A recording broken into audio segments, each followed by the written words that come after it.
95, the Fanatic. Big show today. We have giveaways, we have guests, and we have returning to the station for the first time in 10 years. Hey now. His name is Pie Face. Sean Brace, Middays with Mark's co-host today. Sean, hello. Oh, John Marks, great to be back, man. Coming at it like a cannon. I already told you that this was going to be the case. And really excited, of course. You know, bottom line, it comes down to this. We're going to have a lot of fun when I am here one time a week. I apologize about my Instagram post because I think a lot of people are like, oh, he's going back full time with John Marks. You got to love it. But that's all right. That's all right. I said it in the video. No, I didn't get the... Okay, well, I didn't get that. Well, see, I put the phone down, and then, I come back a couple hours later, and then I just see the reaction. I'm like, oh, no. So I put in parentheses, this Thursday.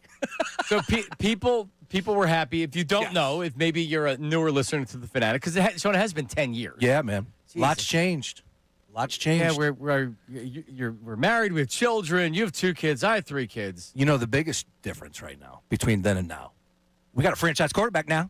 We got a franchise quarterback. It's not on the board. I had Herm on a couple weeks ago. I was explaining it to Ray. That's an all-time. Do you remember what that was about? Yes. After Nick Foles had the season where he went 27-2 with touchdowns, interception. Remember it well. The whole debate was this Nick Foles was franchise quarterback, and Herm Edwards came on the air and said, "He's a good quarterback.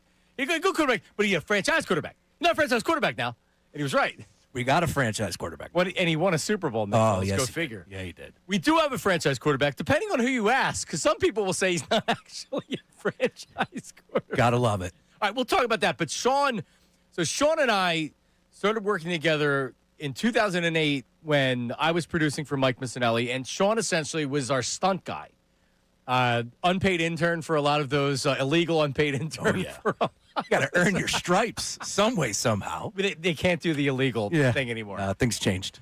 So Sean became the stunt man for the show, which parlayed into weekends, nights, producer for Vine Gonzo, Vi Sekahema and Gonzo. Yep. And then you ended up producing for Mike for a while. I went to work nights, and then I worked middays. And all the time, we started a weekend show on Saturday morning. And we called it Wake and Bake with Marks and Brace. It was Saturday morning at 7 o'clock, and then I think we moved it to 8 o'clock, 8 to noon. Thank the good Lord above. 7 o'clock was a little early. And we were at one of the Andy's Diners for a lot of those years. I was going to bring in a spread from Andy's Diner this morning. I was going to. Well, I'm glad you did. No, It's great food there. It's great food there. In fact, I remember one Saturday morning, Ray Dunn's with us this morning, where Sean was out a little bit late the night before. That tended to happen a few times on a Friday night, sure. Yeah. And he was the trash can was next to him, and we're going in a segment. And I'm like, wow. I'll take phone calls this segment. Don't worry. You know what? You know what's a lot different these days than back then? That right there. Trust me, I'm home by 9, maybe 10. I can't stay out like I used to. No, but after that, it was like, hey, you got to make sure you get your sleep or whatever. And you're like, okay. There was one time that I had to grab the basket, and I ended up leaving the show mid. And I remember our old program director. He didn't even comment about it. He knew. I just said I was sick, and he let it go. It was 15 years ago, but that was gave me one time.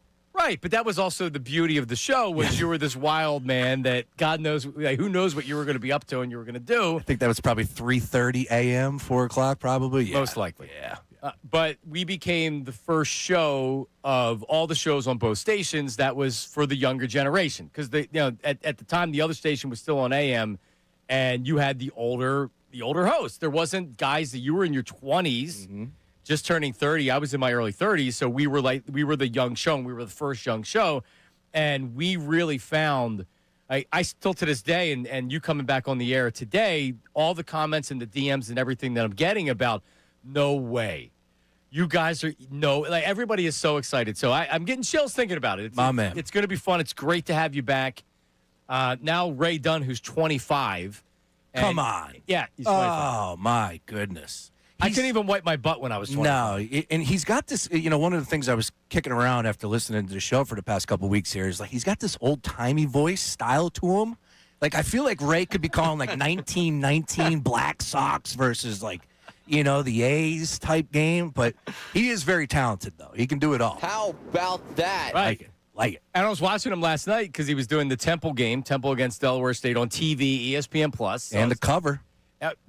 Did they cover? They covered the spread. It was a 2-point lead in the second half when I was watching. How about them owls? Well, Ray did not give me inside information on the game. I'm just saying he does not give inside information on the game. Nice. So don't look for me if you're looking for a tip, right, Ray? That's right. No information given by me. No information given. So, now fast forward, I actually met my wife. She was a bartender at a bar Sean was managing in Manioc. Oh, now we're going back. It was called Tonic / Yonkers. Now it's Lucky's Last Chance. Chris Barnes still running the place. I just teamed up with him to host their wiener dog races, which was incredible, John. I saw it. Raised all the money for Paws. Everything went to him. I think they raised over $13,000. It was a great event. It was unbelievable. First time down there at Venice Island and Manioc, but great people still. And how is Liz doing? If we could have some inside baseball. It's fantastic. Yeah, everything's great. Yeah, everything's great. Everything's perfect. I do want to know, how are your parents? Parents are good. Everybody, getting old. Good. Getting old. Mom just turned 70. Nice. We're getting old too. Yep. Everybody's good.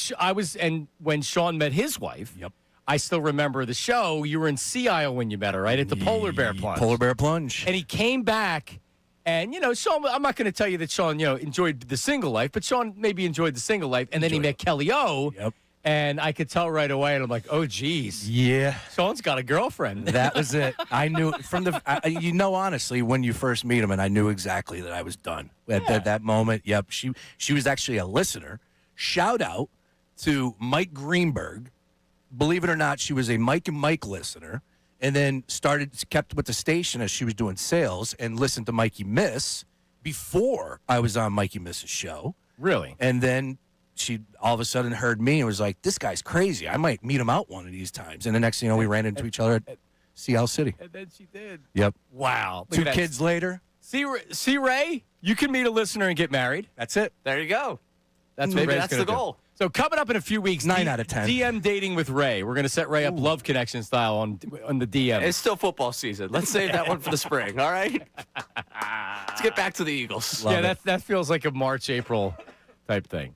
All right, so there you go. That's the history with us. Sean is back today. Last 7 years, you've been working for iHeart. Yes, sir. There was you started a sports radio station over there called The Gambler. Focused on sports betting with the legalization back in 2018, and had some great people, and of course our good friend Jeff Moore. Can't thank him enough. But bottom line is, times change, and we're on to the next deal, and I can't thank you enough for the opportunity, John. Looking forward to joining you once a week here on the Fanatic, and you got a really good show. Like I said, with Ray and Harry, Martinez was great. It was a lot of fun, the All-Star show. And if I could, let me just wax poetic for a second. A guy like Salciunas, who is so talented, of course, with Kincade in the morning. What a great show that is. Bill Colarulo. Love Bill. How about this guy? Love Bill. Have known Bill for a little while. Had Bill on my show a couple years ago. This dude went from Instagram posts to now running hosting afternoon drives. And how good is he? He's good. He's really good. Yeah, he's good. There's for every 10,000 people that reach out to me that say they want to do sports radio, he's the one that actually followed through and did it. So. I learned something when I listened to him. I'm not going to lie to you. Like, I sit down and he's got those gems. He drops those gems, and I'm like, oh, okay, that's interesting. He gets you thinking. And of course, Ricky Bo. You guys got a great roster here. Yeah, John Marks. Bill's a hell of a lot smarter than both of us. That's for sure. Yeah. There we go. We know our lane. Yeah. Let's get back in that lane, please. Yeah. So 4 p.m. today is when free agency starts in baseball, Major League Baseball, and it's not the NFL where it's like, oh, there you go, it's 12 o'clock, you can sign people. In March, we're going to be talking about Kyle. I think Kyle Schwarber signs before February, but technically they could sign players today. Sure. Baseball, it's one of the problems with their free agency is it takes so long because the agents owners don't want to pay these contracts. The agents want to play it out because they're trying to stir the pot and drive the market. And in the NFL and the NBA, they just want to spend the money right away. NFL owners are like, "Yep, what do you need? Okay, boom, there you go. $35 million for a wide receiver." Those guys don't even hit free agency because if you're one of those players, you're getting franchised, you're already getting signed. But still, free agency in the NFL, baseball isn't like that. But the Phillies have this is a big offseason for the Phillies, Sean. Yeah, huge. And it comes down to this. I think we all know, as you have put out a few times this week on the show, everybody wants Kyle Schwarber back, from top to bottom. Ownership, management, players, fans. I think Kyle wants to be back. So that's the one thing I would say is this could be over pretty quickly. Sooner than later. But at the same time, I don't know, Excel Sports Management like Scott Boras are not here, but are they going to say, hey, hold up, let's see what's out there, let's get the numbers, and then we'll come back.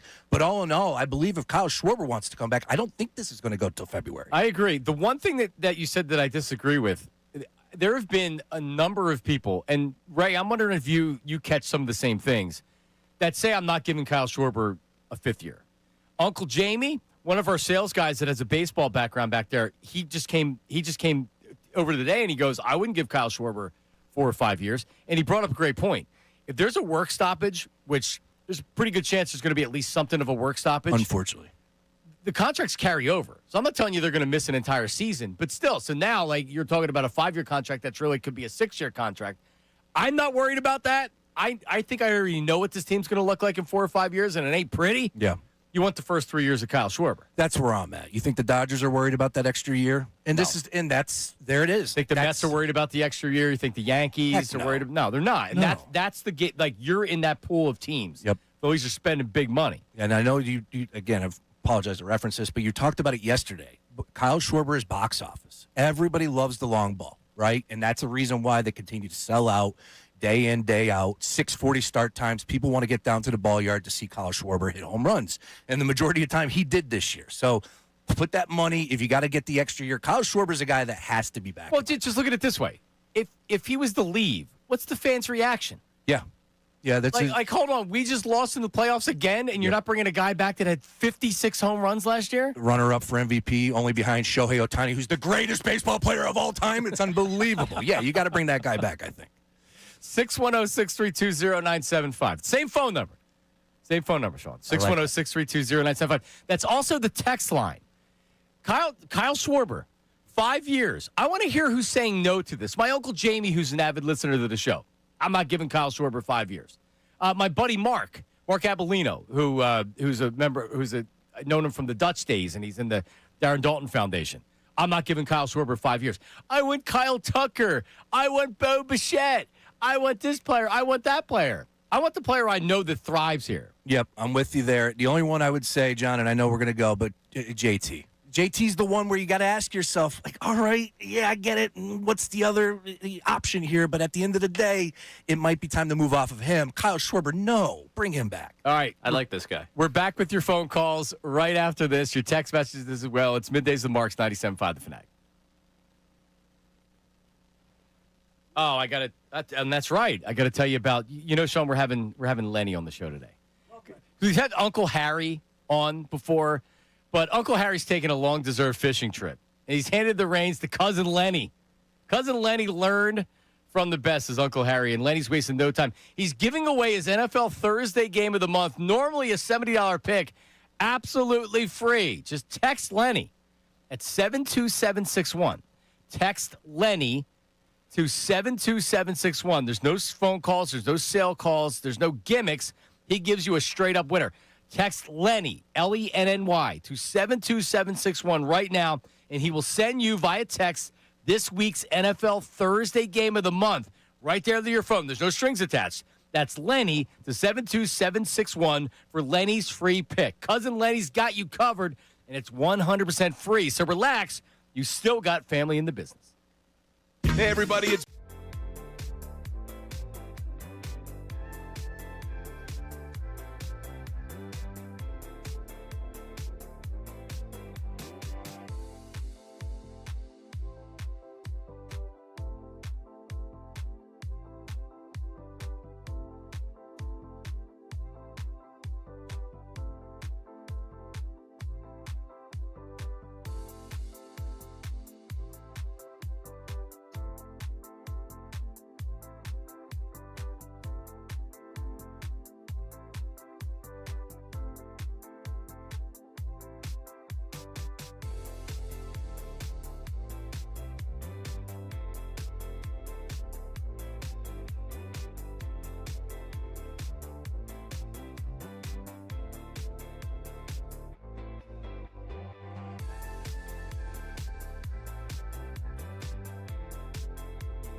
This was the intro.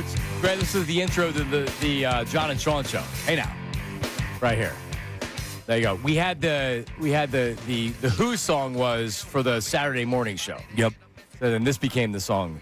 And we had to change it up because the instrumental at the beginning, the intro, was It goes too on long. for 2 minutes. Yeah, yeah. But that's the reason why we played it, because it gives you an opportunity to breathe and get everything situated. It's not a scramble. Well, we would play drops over it, but our program director Matt Nahagian would be like, "It's too long." But we'd be doing outright. We'd just be playing. Yes. How about this one? Thank you, 97.5. Remember this one? Go to Phillies. Woo! Yes. Yep. Ric Flair. The great Ric Flair. So It's baseball season, boys. Oh, there's the drop. Was waiting for that one. Waiting for that one. everybody asks. That's a top moment. It's a top moment. Top 3 easily. It's one that I reference for all the Utes out there, all the kids. I feel like I've told this story too many times over the last few weeks. I will And it's just become my favorite story. I will just tell you to always be prepared, and I was not ready for that moment that day. Yeah, but it's baseball season, boys. I was not ready for Bob Costas But to be like Nahagian that. just put him on the hotline. We weren't given advance notice. But that's fine. But this is I reference that moment to everybody that I have an opportunity to work with and ask me, like, hey, is there anything you could give me a little feedback? I just say, always be ready, because the moment that you get a guy like Bob Costas, who is one of the greats, and he joins the show, and then he all of a knows- sudden, he turns into a complete DB. oh my God! And then next thing you know, I'm like, Monet Davis, the greatest female athlete of all time, Bobby. no, but you were also caught up in the Taney thing because you're Yes. such a good dude, and it had taken I was the world shook. by storm. I was shook, man. I was shook, and it got me. It did. He starts talking about Nadia Comaneci and all these other Russian Olympics. My favorite part about that was literally I went to Saratoga for the horse races later that day, left, and Mike was taking phone calls. And shout out Mike. He just texted. He said we sound great together. Yeah. Love Mike. Miss him. He Facebooked me a couple years ago and said my daughter is beautiful, and that meant the world to me. So shout out to Mike. But it was funny when I was driving up to Saratoga, and I would just check in. Like every 45 minutes, he's taking calls, literally playing the audio, taking calls. People are raking me over the coals. I mean, yeah, literally, I was shook. I was shook from Bob Costas. We used to, because I saw Kevin Kincade wrote this up. We never worked 10 to noon, did we? We were No, noon to 2. Noon to 2. It was Tony that was 10 to noon. Correct. I didn't know if for a little bit. We were always noon to 2. We led into Mike.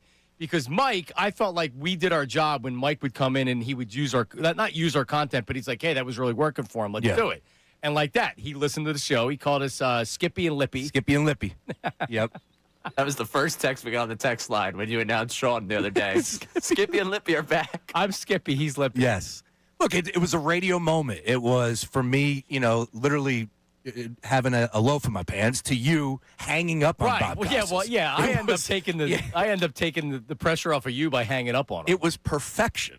And there needs to be more of that. Let's get Bob on the show. Let's not. reunite. Let's reunite. But you remember he had the pink eye, Yes. and they couldn't get him off TV. And really, what I read afterwards was he probably had plastic surgery and had a bad reaction to it. Well, he threw 2 first pitches. That's why we got him on the show. Okay, all right. He threw the first pitch, and it was terrible. Yes. And he demanded a second first pitch, and that was the rub. And It's we were trying. baseball season, boys. We were trying to have fun with it, which he was not having fun with it. Yeah, that was Such an uptight, a learning experience, as they say. for sure. File that one away. Well, Ray, what else is going on the text board here? As we listen, so here's what's coming up on the show. We have our insider. And I just asked Ray one time. I'm like, hey, man, I'm a big fan of James Palmer. Longtime NFL Network Scott Palmer, the great Scott Palmer's son, and Philly guy. And he's working for Bleacher Report and doing a bunch of podcasts on The Athletic. Next thing I know, he's on every Thursday at 10:40. So he's the Marks in the Midday with Marks Insider. So he's coming up at 10. What are people saying on the text board today? Oh, we're getting a lot of positive feedback on Sean being back. First text, 10:01. That's a first. 10:01. Love Sean Brace. We got Brian from Somerton. It's about effing time. How about an occasional Saturday show for old time's sake? Some of us still work on Saturday. We got an Andy's Diner reference on the text line. And then we got people talking baseball offseason. Yeah, you got to listen. I've only been here. This is my 5th week. Okay. So, ease into it. Yeah, Sean and I have had discussions about some other things that we're ready to do. Yes, I'm sir. not in charge of the radio station. No. I can only try to influence the radio station. Hello, Scott. Yeah, hi, Scott. How are you? So, yeah. So you mentioned JT, and you're saying I don't know with JT. I don't know with JT. JT's going to get, I think he gets 3 years. I don't think he gets 4. I think he gets 3. There's going to be teams that are interested. He's a veteran catcher. He hasn't slipped defensively, although it doesn't mean in 3 years he's going to be better defensively. He's going to be 38. Yeah. This team is so pot committed with their older players. It's almost like, not that if someone gave him a 5-year contract, I don't think they'd do it. I just can't see them allowing JT to leave. If he's going to get 15 to 20 a year, probably 2 or 3 years. He's not going to get the money and the years of Kyle Schwarber. Kyle Schwarber's also a much better player than JT, at least offensively. He's got a ton of worth. We know what he brings to the table. This pitching staff was incredible. I get it. Heck, removing the pitchers from the equation for the first half All-Star, I thought from the team perspective, JT was the All-Star from the first half. He started coming on strong as far as the bat was concerned, but how dominant the starting pitching was this whole season. JT proved his worth and then some. But, John, you only have so many opportunities to improve your team. Here, I get it. The conversation is going to shift to, okay, then who? What are you going to do? That's where this front office has to get creative. They got to go out there and trade. They got to get somebody that they could bring in to give me a little bit more production than 12 home runs. You're not going to win a World Series. You're not going to beat the Dodgers without the long ball. You see how unbelievable the Blue Jays were? And they still don't have enough. And they came up short. I mean, I don't know. We have a good line. Yeah, it's a fine line. They were that close to win in the World Series. That close. They won one playoff game, but they were that close to winning. That close. Yeah. They need an impact right-handed bat. And the talk out there right now, and Ken Rosenthal and Jason Stark's podcast brought up the name Kyle Tucker and Alex Bregman. Mm-hmm. We'll play that for you, and we'll discuss it. Because all that Rosenthal's doing, and there's other people out there doing it as well, is setting Phillies fans up for major disappointment. That's coming up next. Middays with Marks on 97.5 The Fanatic. Now on 97.5 The Fanatic Sports Update. Sixers drop second straight game. I'm Ray Dunn with this Fanatic Sports Update. The 76ers lost 132-121 to the Cavs last night, dropping both ends of a back-to-back. Tyrese Maxey scored 27 points in the loss as the Sixers fell to 5-3 on the season. They're back in action Saturday night at home against the Raptors at 7:30. The Eagles, still on their bye, will return to the practice field today as they get set for their matchup on Monday Night Football with the Packers. We'll have James Palmer on at 10 for you to break down everything going on with them. Jeff Mosher going to join us at 12:55, so plenty of Birds talk coming up throughout the show. The Flyers back in action tonight. They're playing 8 o'clock against the Predators. You catch that game right here on The Fanatic. As for the Phillies, and MLB free agency opens up today. We had Todd Zalecki on the show yesterday. He talked about bringing back Kyle Schwarber. You have teammates that want him back. The manager wants him back. The front office wants him back. The owner wants him back. They all see the value there. And so, yeah, I could see a 5-year deal, $150 million for Kyle Schwarber. You can listen to that full interview with Todd Zalecki on our website or the Fanatic app. This update's brought to you by Mercedes-Benz. Looking for an exceptional driving experience? Experience the power, precision, and intelligence of an iconic Mercedes-Benz SUV at your local Mercedes-Benz dealer today. I'm Ray Dunn, your home for the Sixers, Flyers, and the Union. 97.5 The Fanatic and 97.5thefanatic.com.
they need one more bat, a younger bat, maybe Kyle Tucker, to kind of give that offense a jolt. And that is where maybe you make the move. Maybe it's Bregman.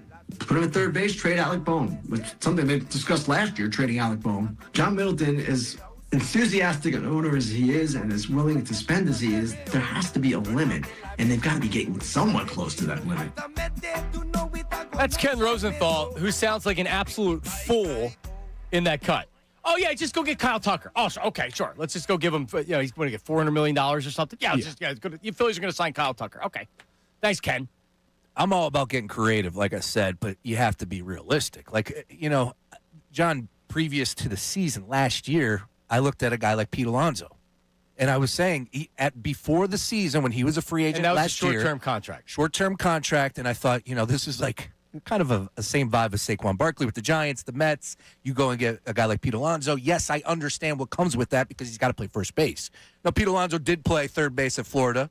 Could he play that? No, but still, let's throw that out there. And the fact that Kyle Schwarber is a full-time DH and can't play the field, it doesn't give you any flexibility with doing any of that. Correct. So which stinks. You just have to be realistic with some of these conversations we're having, but I feel like some of these people don't. But like the Phillies pages on Instagram and Twitter, them mentioning Kyle Tucker's a lot different than, I think Ken Rosenthal's horrible.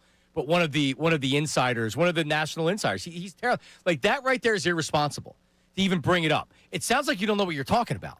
The Phillies don't have the budget to add Kyle Tucker unless they're getting rid of players. Now, if they didn't sign Kyle Schwarber, could they get Kyle Tucker?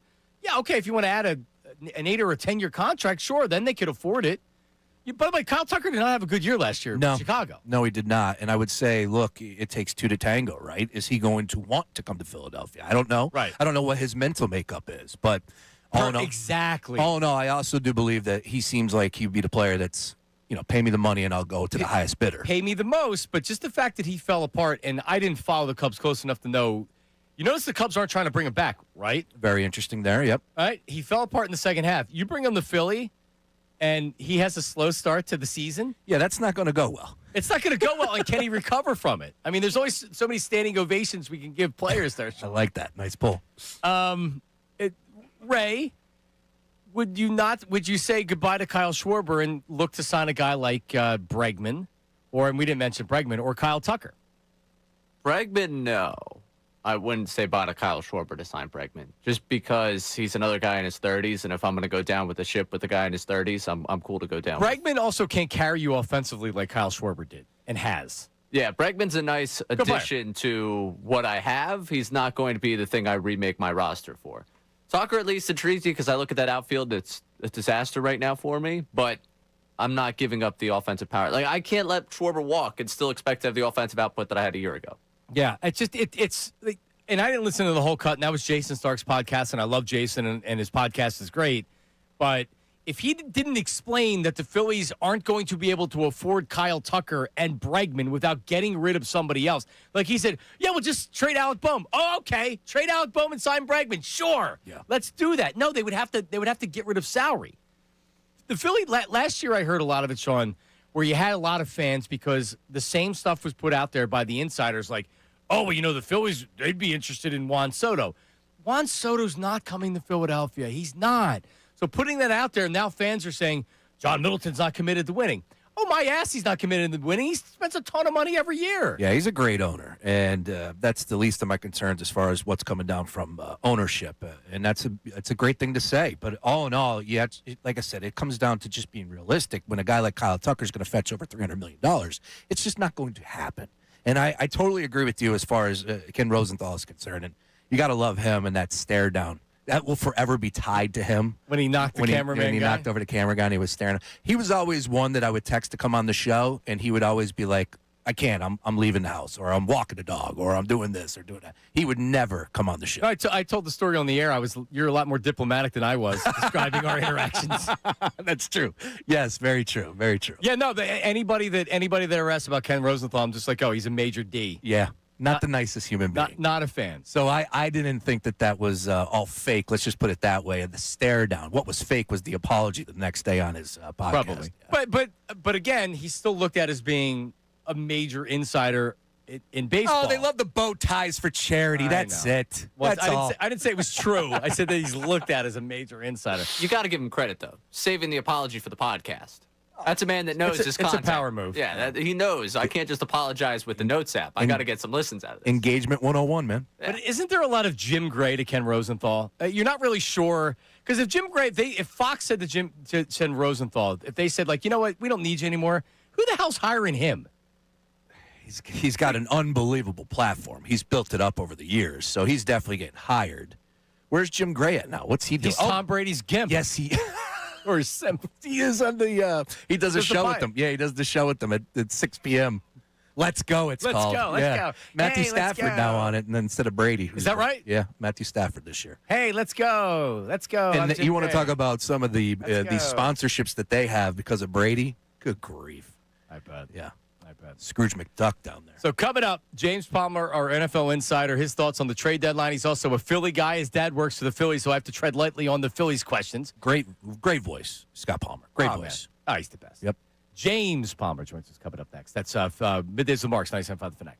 Hey, it's Ray Dunn, and every NFL Thursday is your chance to hit jackpot on FanDuel in partnership with Valley Forge, because with FanDuel's Thursday Touchdown Jackpot, you can win a share of $2 million in bonus bets each week. To get in on this Thursday's action, all you have to do is place an anytime touchdown score bet before the game kicks off. If your player scores the first or last TD of the game, you'll win your bet plus a share of bonus bets. For an anytime touchdown scorer tonight, Raiders going to have to throw the football to keep up with this Broncos team. I don't know if this game's going to be particularly close, but I know they're going to be feeding the ball to Brock Bowers, and maybe they just script that perfect opening drive and get him with that first touchdown for you. So you win your bet plus a share of bonus bets. All you have to do is go to FanDuel. Go to FanDuel.com/endzone. That's FanDuel.com/endzone for your chance to win a share of $2 million in bonus bets. Play your game with FanDuel, an official sports betting partner of the NFL.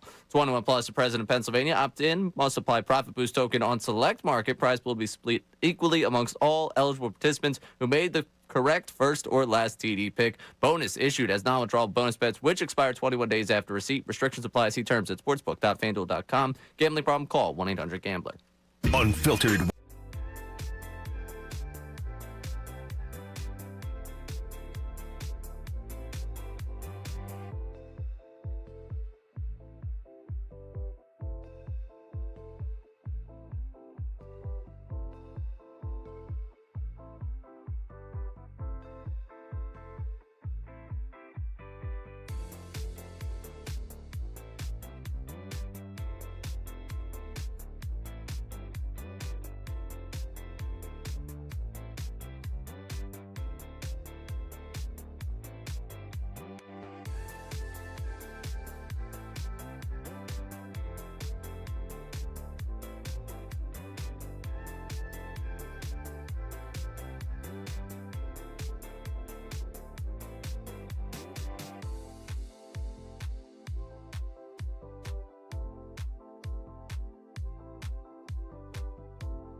Takes a little long to get to it, but we'll get there, Sean.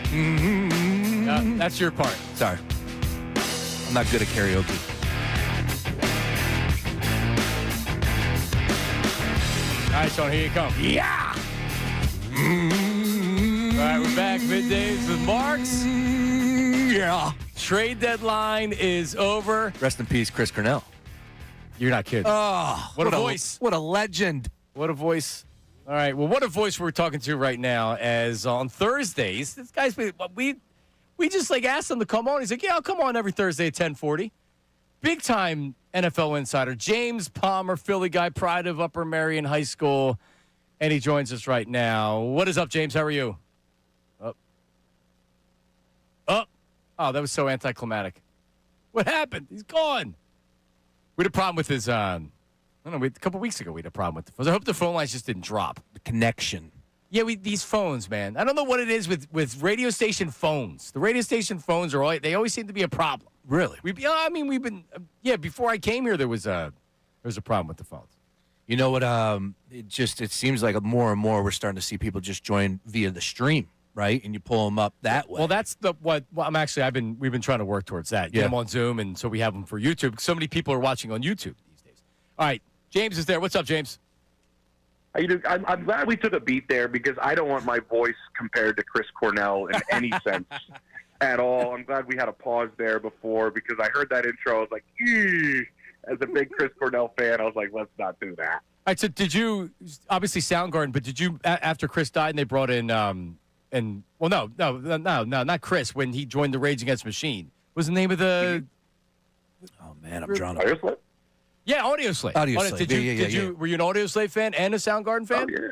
Of course, both, man. I can picture the cover of that Soundgarden album right now, like So could I. buying that at the wall at the King of Prussia Mall. Wow. Yeah, 100%. The great pull there, the wall, shout out. Oh, yeah, for Yeah, sure. put the sticker on there. Yep. Make sure you can, if anything happens to your disc, you can, I don't know. I don't think I ever used it, but apparently you can put that sticker in the corner, and you're apparently supposed to get a new CD, but I don't know if it ever worked.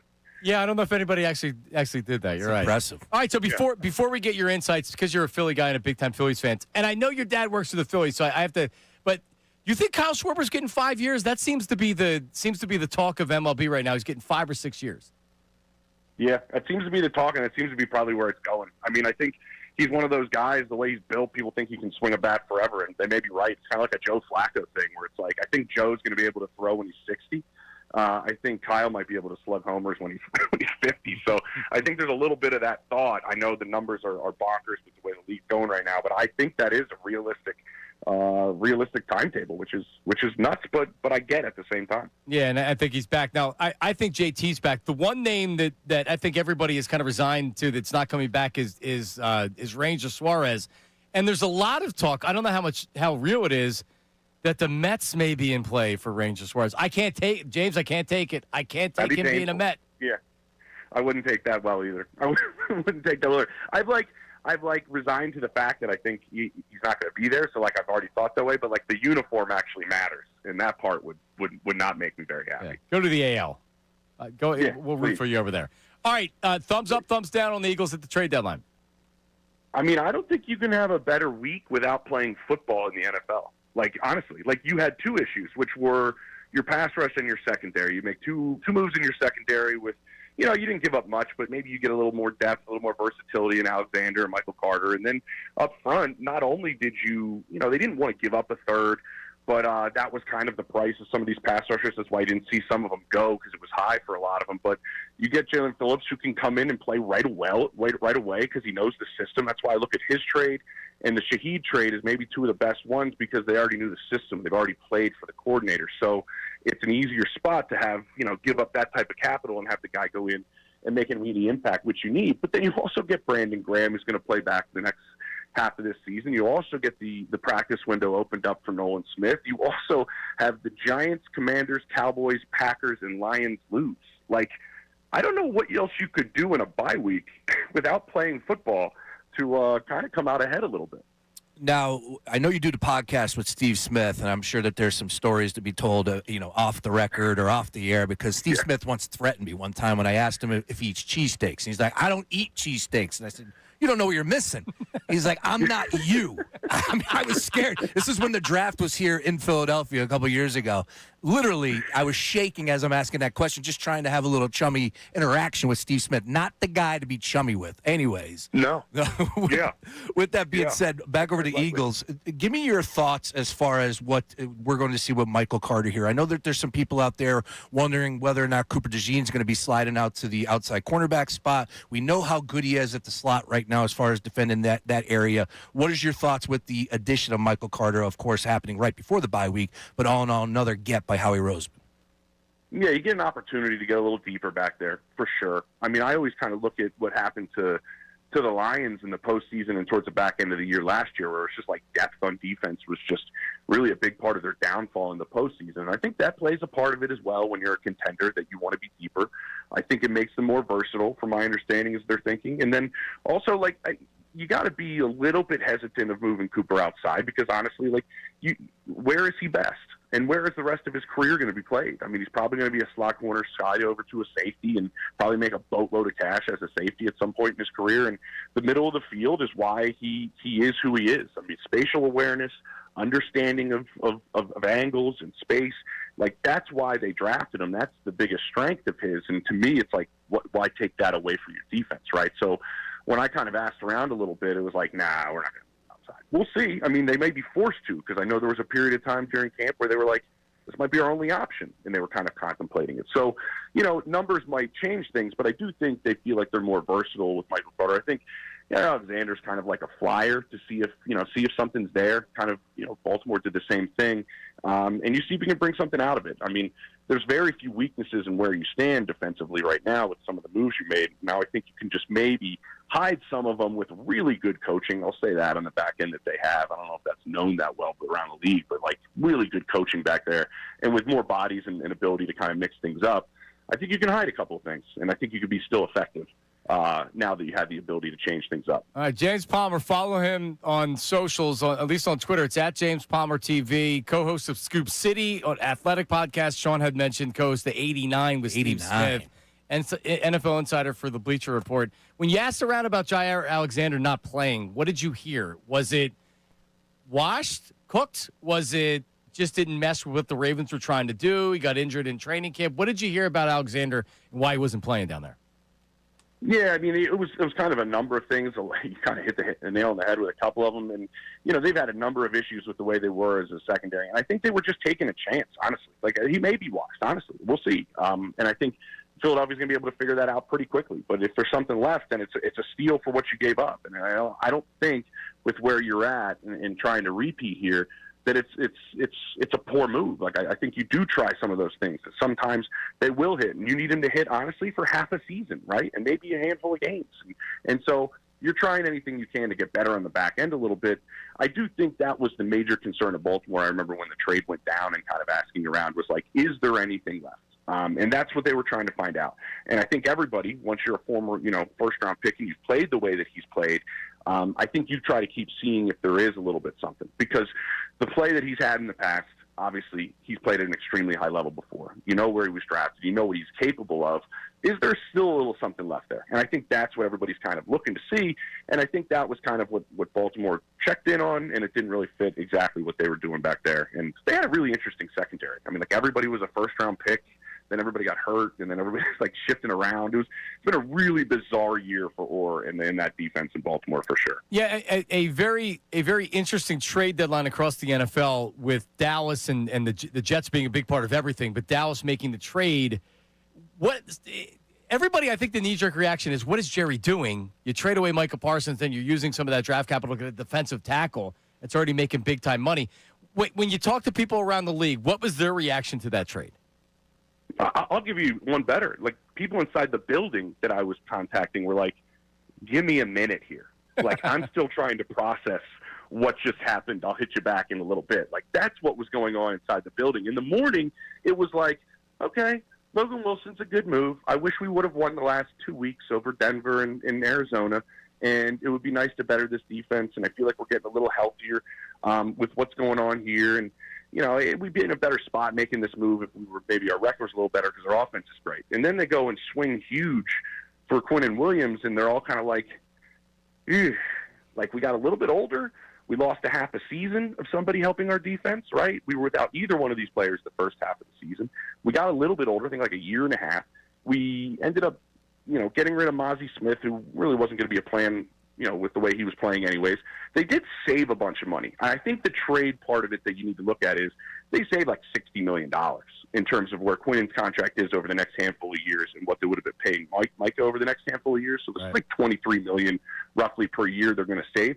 What does Jerry do with that money? That's the thing that I think is going to come out of this, and we'll see. I mean, Dallas is dealing with something entirely different right now, which is tragic. But at the same time, I do think there's a lot of people in Dallas scratching their head, and there's a lot of people, guys, honestly, that I asked around the league that are going, man, I kind of like what the Jets did. Like, let's bank on ourselves in Darren Mugent and Aaron Glenn on rebuilding this thing. A great D-tackle and a great corner won't win us any games anyways. Until we find the quarterback, let's try to get as much capital as possible. And there's a lot of people talking about the 27 draft class. So getting 3 first-rounders in that class, I think, is going to be fascinating. It's a long build. But, yeah, everybody's kind of curious about Jerry because also they're not really in a position to make the postseason, in all honesty. You know what I would have done? I would have traded George Pickens. Like, he's probably not going to be a part of your team next year. Are you going to pay another receiver $30+ million a year when you're already paying CD and Dak? Like, you're probably going to get more than the comp pick. Like, if you were really building this team, you would have made that Quinnen trade and then also traded George Pickens. But this is Jerry, and they always, never look to rebuild or a season ahead. They always look at right now. Yeah, it's not supposed to make sense. It's Jerry. That's what we love it up here. The drama. 100%. Last thing, Eagles don't play till Monday, which seems like a really long time away right now. But Packers are coming off a bad loss to Carolina. What do you think of the game? Yeah, I'm really interested to see if they do something similar with Saquon that Carolina was really good at. And that was, they have a great run defense, but Carolina ran the ball right at Micah Parsons. And I want to see if Philly does the same thing. They were really effective with it. And this offense in Green Bay has just kind of been Jekyll and Hyde each and every week. Tucker Kraft is a massive loss. And I mean massive. Like, if I ask around the league, it was, is he the best tight end in football right now? Like, that was literally the conversation starting to happen the last couple of weeks. So that's a really, really huge loss. Jordan Love has the ability to string things together. It's just like it doesn't seem to be consistent. And people, other offensive minds that I talk to say, I don't know why they just don't stick to the run. Like, they just get away from it too much. And they have a good back, right? Like, they have a good running back, but they seem to get away from it, and they seem to almost outplay themselves offensively. And that's why they have some of these games. So you're just going to find out if they click like they do in a couple of them, and they're really, really good offensively, or they kind of shoot themselves in the foot by the way they call a game. And it's been fascinating to watch the Packers the way they've done it. But I'm interested to see what Philly does offensively. That's the big thing for me because a bye is always great, but they were starting to click a little bit. And let's see if they figured a couple more things out and staying balanced and maybe running at Micah and then kind of taking another step forward. There's a lot of people in that building that do think that offense is starting to find its footing. Great stuff, James. Thanks as always. Talk to you next week. No problem, guys. Man, I missed the wall now that we're talking about it. Yeah. Flipping through those discs. Yeah. I remember, I'm old enough to be wall-to-wall sound and video guy. Oh. Before it became the wall, it was like KFC and Kentucky Fried Chicken. They shortened it. All right. Well, listen, and now King of Prussia Mall, you're old enough to be when it was just the old King of Prussia Mall. Now it's like unbelievable. Complex. Yeah, it's a complex. Oh, now it's like Christmas time. Don't even go across town to visit my sister from my parents' house. That's just not even a possibility. It's like a 2-hour commute. Yeah. All right, James. Be well. All right, guys. Stay easy. See ya. Yeah, I didn't put 2 and 2 together.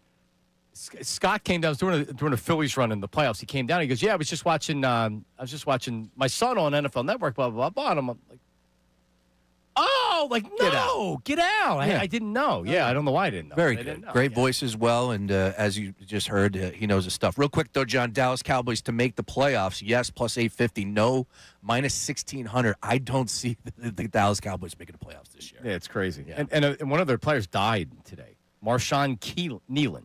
So he said that, and forgive me, it's been a whirlwind today. So I missed that.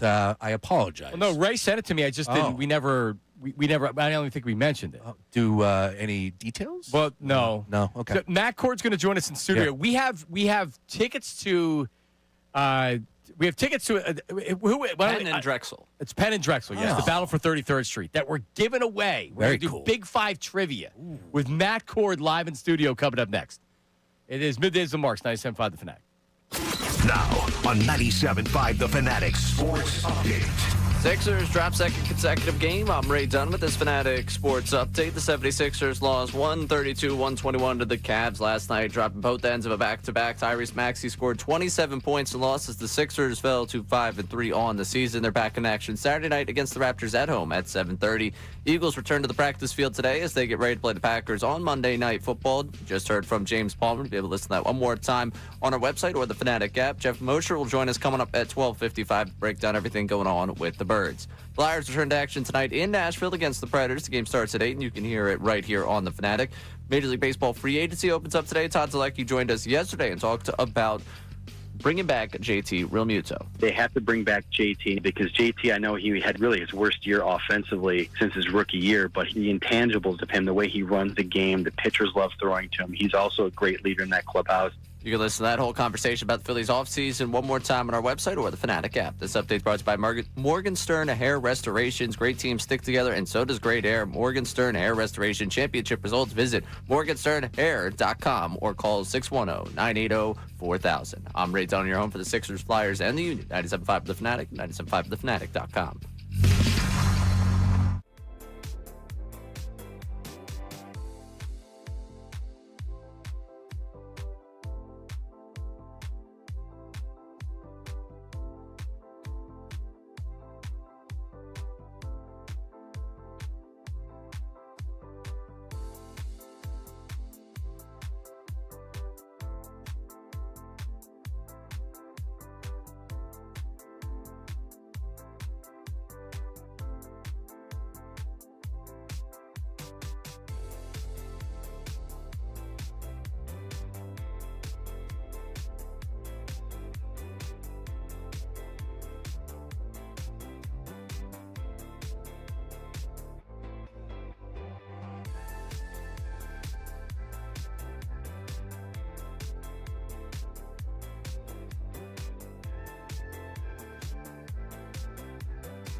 All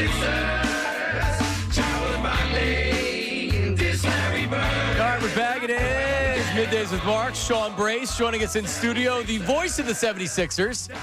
When you're down live at the Wells Fargo Center / the Xfinity Mobile Arena now. Mr. Matt Cord. G Love and special sauce. That's G Love's version of I-76. So when I came back and I said, because I had the idea to play the old 76er song after they won games, and I would yell, play the damn song, because that was never done before. Mm-hmm. But then I said, let's not do that. So we need our own version of it. So I said, let's use the G Love version of it. Yeah, it's a great one. And I figured you would get a kick out of it. I love G Love. There's two versions of it. There's the older one, and that's, I think, is the newer It's the one. 96.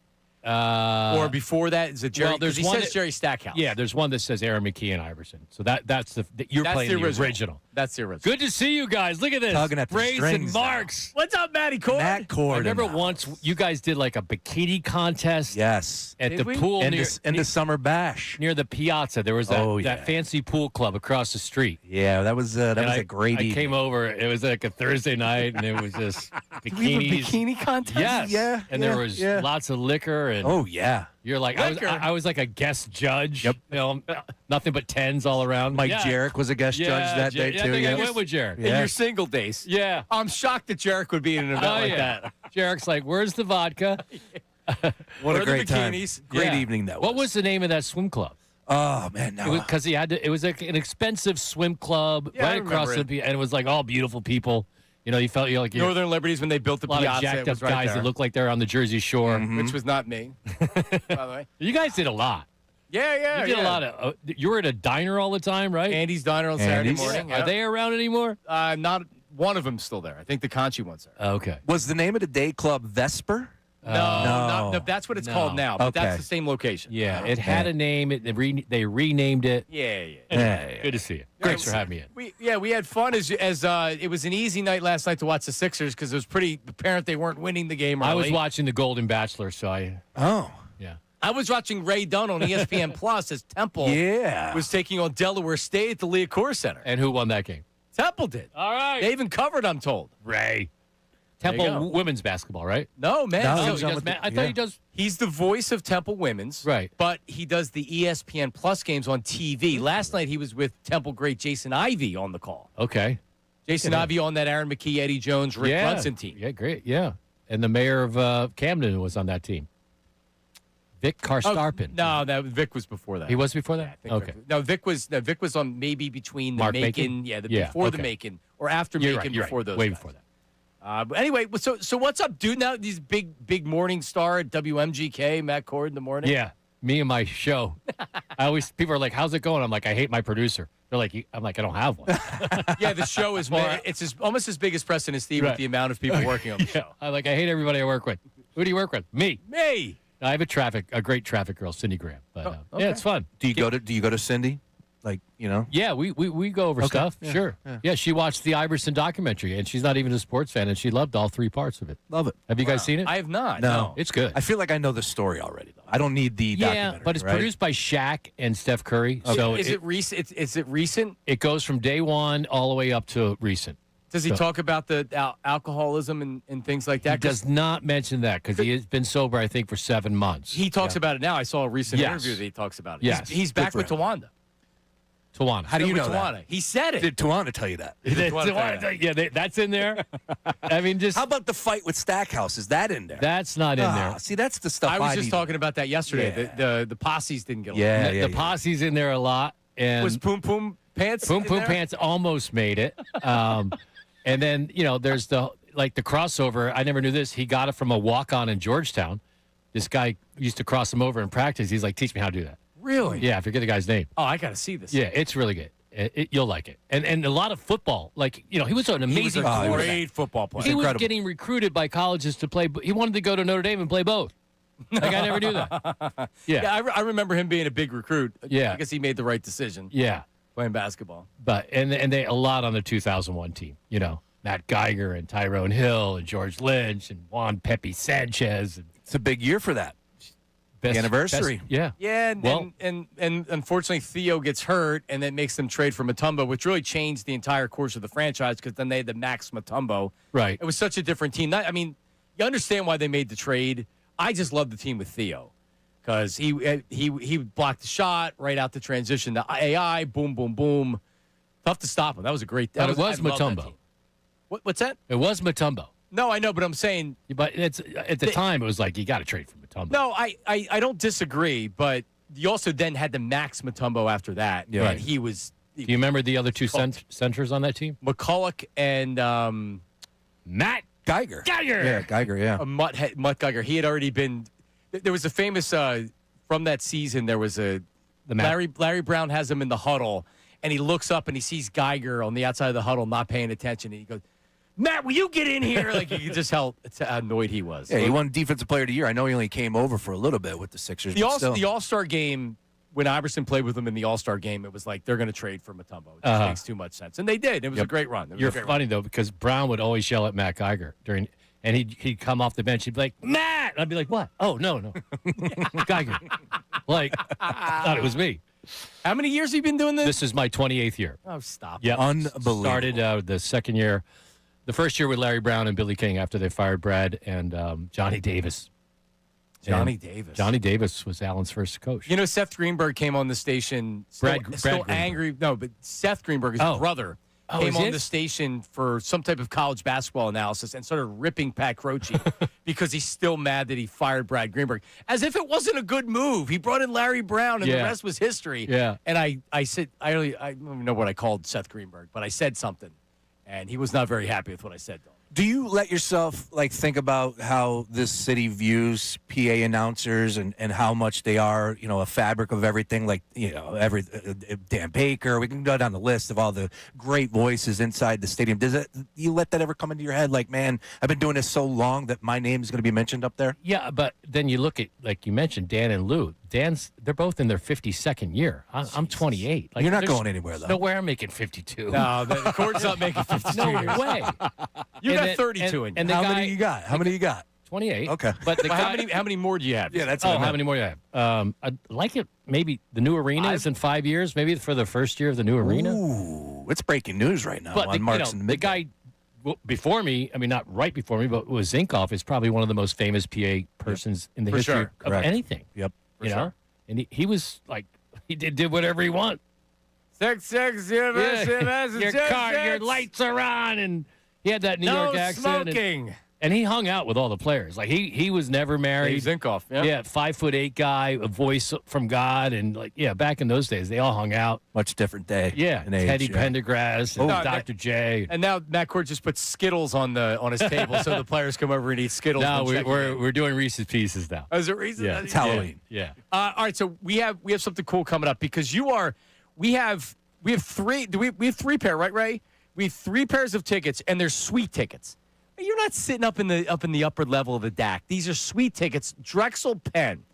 All right, you're going to join Matt Cord for a Big 5 basketball game. The sweet tickets, some of the best seats in the house to experience all the Division I hoops action. Matt is going to announce the starting lineups. Single game tickets for this game and more available. Just $25. Get tickets now. Drexel.edu/dragon. Drexel.com/.edu/dragon. Who's Not your Dragons. Dragon. Dragon. I did the Drexel.edu. commercial for that. I got the email from Matt. What's Matt's name? Menard? Matt Menard. He's like, I need you to do it again and leave off the S. It's Dragon. Yeah. What were you saying? What was your favorite Sixer name to announce? Oh. And finally, a 6-foot guard from Georgetown, number 3, Hallin Iverson. Give me a when I say process Sixer, I'm not talking about a good one. Who was your favorite? Give me one of them. A process Sixer. There was a number 88, Alexei Shved. Number 8, Tony Roten. That's a good one. And then when he hit a 3, Cannonball. Yes. Oh, Isaiah Cannon. Isaiah. We used to play the Cannonball trial. Unbelievable. Cannonball. Yeah, there were some lean years there during that. It's that great time. when you're running the people and then you just start to throwing around process names. Like everyone's got one. You're like, oh yeah. Like I remember Alexei Shved because he wore number 88. I'm like, dude, you can't wear 88 in this town. Yeah, Lindros. And now you Yeah. got 77, VJ. Right. Yeah, really. Get some that good young players. Luca wears that. Yeah. Yep. Yeah. It's a good number. Didn't Paul Coffey wear that? He did. with the Flyers as well. Yeah. All right, so here's what we're going to do. When we come back, I'm just going to start asking the questions. And then you call in 610-632-0975. And these aren't tough. If you get it right, you win the tickets with Matt. And you're in the suite with me. Yes, you're in the suite. Yeah. And so you're sitting in the suite with him. I'm in the suite. The sweet life. We're hanging out. It's a Friday night on the campus of the Battle of 33rd Street. Apparently, it's the closest rivalry in Division I men's basketball, where the visiting team walks to the arena. Yeah, it would have to be, right? Yeah, because the Palestra's on 33rd and the DAC is on 34th. What's second? What's the second closest? I don't know, Villanova St. Joe's, maybe? I don't know if you can walk that. Yeah. All right, start calling now, 610-632. No, Temple LaSalle, maybe. That's not a short walk. No? All right. Anyway. All right, call right now, 610-632-0975. You will be sitting in the suite with Matt Cord if you get it correct. We have 3 pair to give away. We'll do that coming up next. Middays with Marks on 97.5, The Fanatic.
All right, Big Five trivia with Matt Cord. He does not have the questions, though. I did not have Matt come up with the questions. You worked in radio. Hit the button. Right underneath your paper, right here, Matt. Yep, there you go. Or Ray could hit it. Right done. We don't. Yeah, when I have guests, I do their mics out of courtesy. I mean, you would think that the producer What are you saying? would make sure. No, I got it now. I'm down with it. I wish we were doing like 2001 Sixer trivia. But Yeah, I thought about it, but being that it's tickets to college basketball. No, I get it. Well, next, you know what? We're going to have to do that. We'll get some Sixers tickets. Okay. And, Ooh, I like and you that. come up with the question. Right. I know where you can get them. Tony Perrone, right down the hall. Really? She's always got Sixer Always tickets. got Sixers tickets? Yeah, I ask her for tickets. She's like, you work for the team. I'm like, I don't get free tickets. Love you, Tony. I gotta get to a game. I've been to a game this year. When was the last time you were at a game? Oh, dude. You don't go out much. I do not. Yeah. I don't go to any. I go to Phillies games with the family. Was it Cannonball playing? Tony Roten?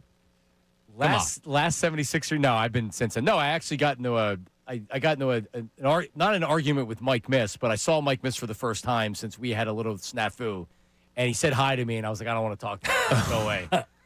And this is at At the Sixer game. I think This that is was why the you last don't go Sixer out. game. This is why you don't leave the couch. Right. I was with Pat Gallen, and Pat's like, no. And I'm like, no, I'm fine. I'm fine. I'm like, no. I ain't talking to you. No, go. Yeah. And Mike and I are fine now. Yeah, If you're out there listening, Yeah. Mike, I'm just, we being honest. bump heads with the people we care about. Yeah, we're fine.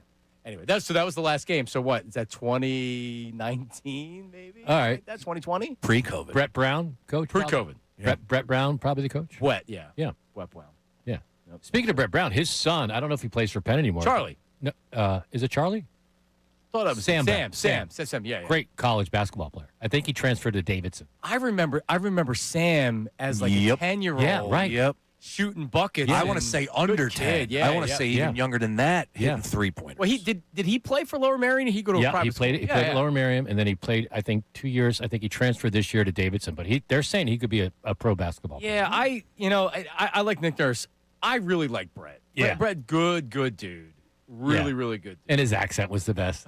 You know, Australian, I think. Australian. Yeah. All right, without further ado, damn it. See, Matt, you get me talking and talking. We get all these breaks we have to get to. All right, so Big Five trivia. And you know what, Ray? People can keep calling in 610-632-0975. Here's the first question. Thank you. 4-time first team all Big Five selection, third all time in NCAA career points. He averaged 24.6 points per game, and he led his team to 3 straight tournament appearances. 610-632-0975. 4-time, so every year he played, he was a Big Five first team. Pretty good. Third all-time in all of NCAA career points. I think Matt knows this one. I don't. I'll guess. Do not guess. Oh. We're going to go to John I'll calling guess. from Langhorne. John, do you have an answer? Lionel Simmons? Is it the L Train Lionel Simmons? You're damn right it is, Hey, John. now. Congratulations. Good job. Thank you. Hang on a second, man. All right, there you go. The L Train. I was going to say Kerry Kittles. Kerry Kittle's a hell of a player. Great player. Yeah, so at that time, Lionel Simmons, he was the National Player of the Year. You had rest in peace Hank Gathers, who they were all, I think, the same year. He was at Loyola with Bo Kimball. I remember there was a Loyola Marymount LaSalle game at the old Civic Center that was like 150 to 140. Wow. Unbelievable time in Philly college basketball. He averaged 28 and 26 back-to-back seasons. Incredible. And he got drafted by the Kings, 7th overall. He played, I think, 7 seasons in the NBA. Love the L Train. For LaSalle, of course. Yeah. All right, question number 2, 610-632-0975. For one. Which Big Five player was the National Player of the Year in 2004? Which Big Five player was the National Player of the Year in 2004? Let's try Mark in Turnersville. Mark, do you have an answer? Jameer Nelson. Is it Jameer Nelson? You're damn right it's Jameer Nelson. 2 for 2, Mark. Hang on a second. Current assistant GM of your Philadelphia 76ers. Man, that team, undefeated during the regular season. They lost in the conference tourney. And then the Oklahoma State, John Lucas Jr. Up in the Meadowlands. John Lucas Jr., right? Yeah. Right. I love that team. Yeah. Chester High School. Man, that team was so much fun. And just, between Temple just missing and John Chaney missing the Final Four so many times, and then that Phil Martelli team that year, it was a killer. All right, we got one left. This is a Drexel question. Oh, boy. The mascot's a dragon. Incorrect. The Drexel Dragons last made the NCAA tournament in what year? 610-632-0975. What year did the Drexel Dragons last make the NCAA tournament? I know this one. And I can say this. It's Temple Owls have had a longer drought than Drexel. Really? Correct. 610-632-0975. Let's try Chris in Chalfont. Chris, you have an answer. Chris. Yes. The last time the Drexel Dragons made the NCAA tournament, what was the year? Oh, he just hung up. This is a tougher one. Right? You want to know why I know this one? Why? My station carried this game. The Gambler carried it? Yes. No way. Yes, true story. So you know it. Yes, I do know it. I remember them making the tournament. I do. And they got lumped, but it was a really good team they played. Well, I was saying this yesterday when Malik Rose went I to was going to Drexel. say, was it during his time? It was not. That was 94. A bunch of my buddies went to Drexel. So being that we were young and needed places to drink, we would go down to Drexel and go to the parties. And you would see Malik, and he had a son at the time. I think he was a senior. And you used to see Malik just like, kind of out and about. He was never at parties or anything. But Malik Rose, hell of an NBA career, man. Yeah, and I think he's in management somewhere in the NBA. He was for a while. He last I remember, he was working for the league. Yeah. Okay, yeah, he went from San Antonio to the league, yeah. Correct. And at one time, he was a great, kind of got himself in trouble maybe a couple times on the air. He was very colorful. Loved him as an announcer. Great. Loved him as an announcer. That was the time where we'd have a different announcer with Zoom almost every other year. Eric Snow fell asleep. Steve Mix. They should have never gotten rid of Steve Mix. Steve Mix was great. the best. He was, and that's when he was doing it. That's when they all sat next to me. So I had Steve Mix and Zoom Off on my right, and Stephen A. Smith and Phil Jasner on my left. Wow. Oh my God, and it was great. And Mix would be like, the dancers would go. He's like, "Don't they weigh these girls anymore?" Like he would just, it was just unfiltered. I was during the same era that we were having bikini contests on the radio. Exactly. No, with Harry being back, Belladonna one time was in studio with Harry in 2007. We don't do radio like that anymore. Belladonna, a former I thought you adult meant star. I said Joe Bonadonna. No, not Joe Bonadonna, senior or junior. I got called into the office about a tweet one time with a girl in here, and I was like, yeah, her certain game is top notch. And he was like, yo, what are you doing? So Belladonna, Belladonna, an adult entertainer, was in here. 2007. Okay. Yeah. And what happened? We don't do that anymore. I'm just saying, times have changed. It is Throwback Thursday. Yeah. Just trying to say you have an adult film star coming in here. Tom in Lansdale. Tom, do you have an answer?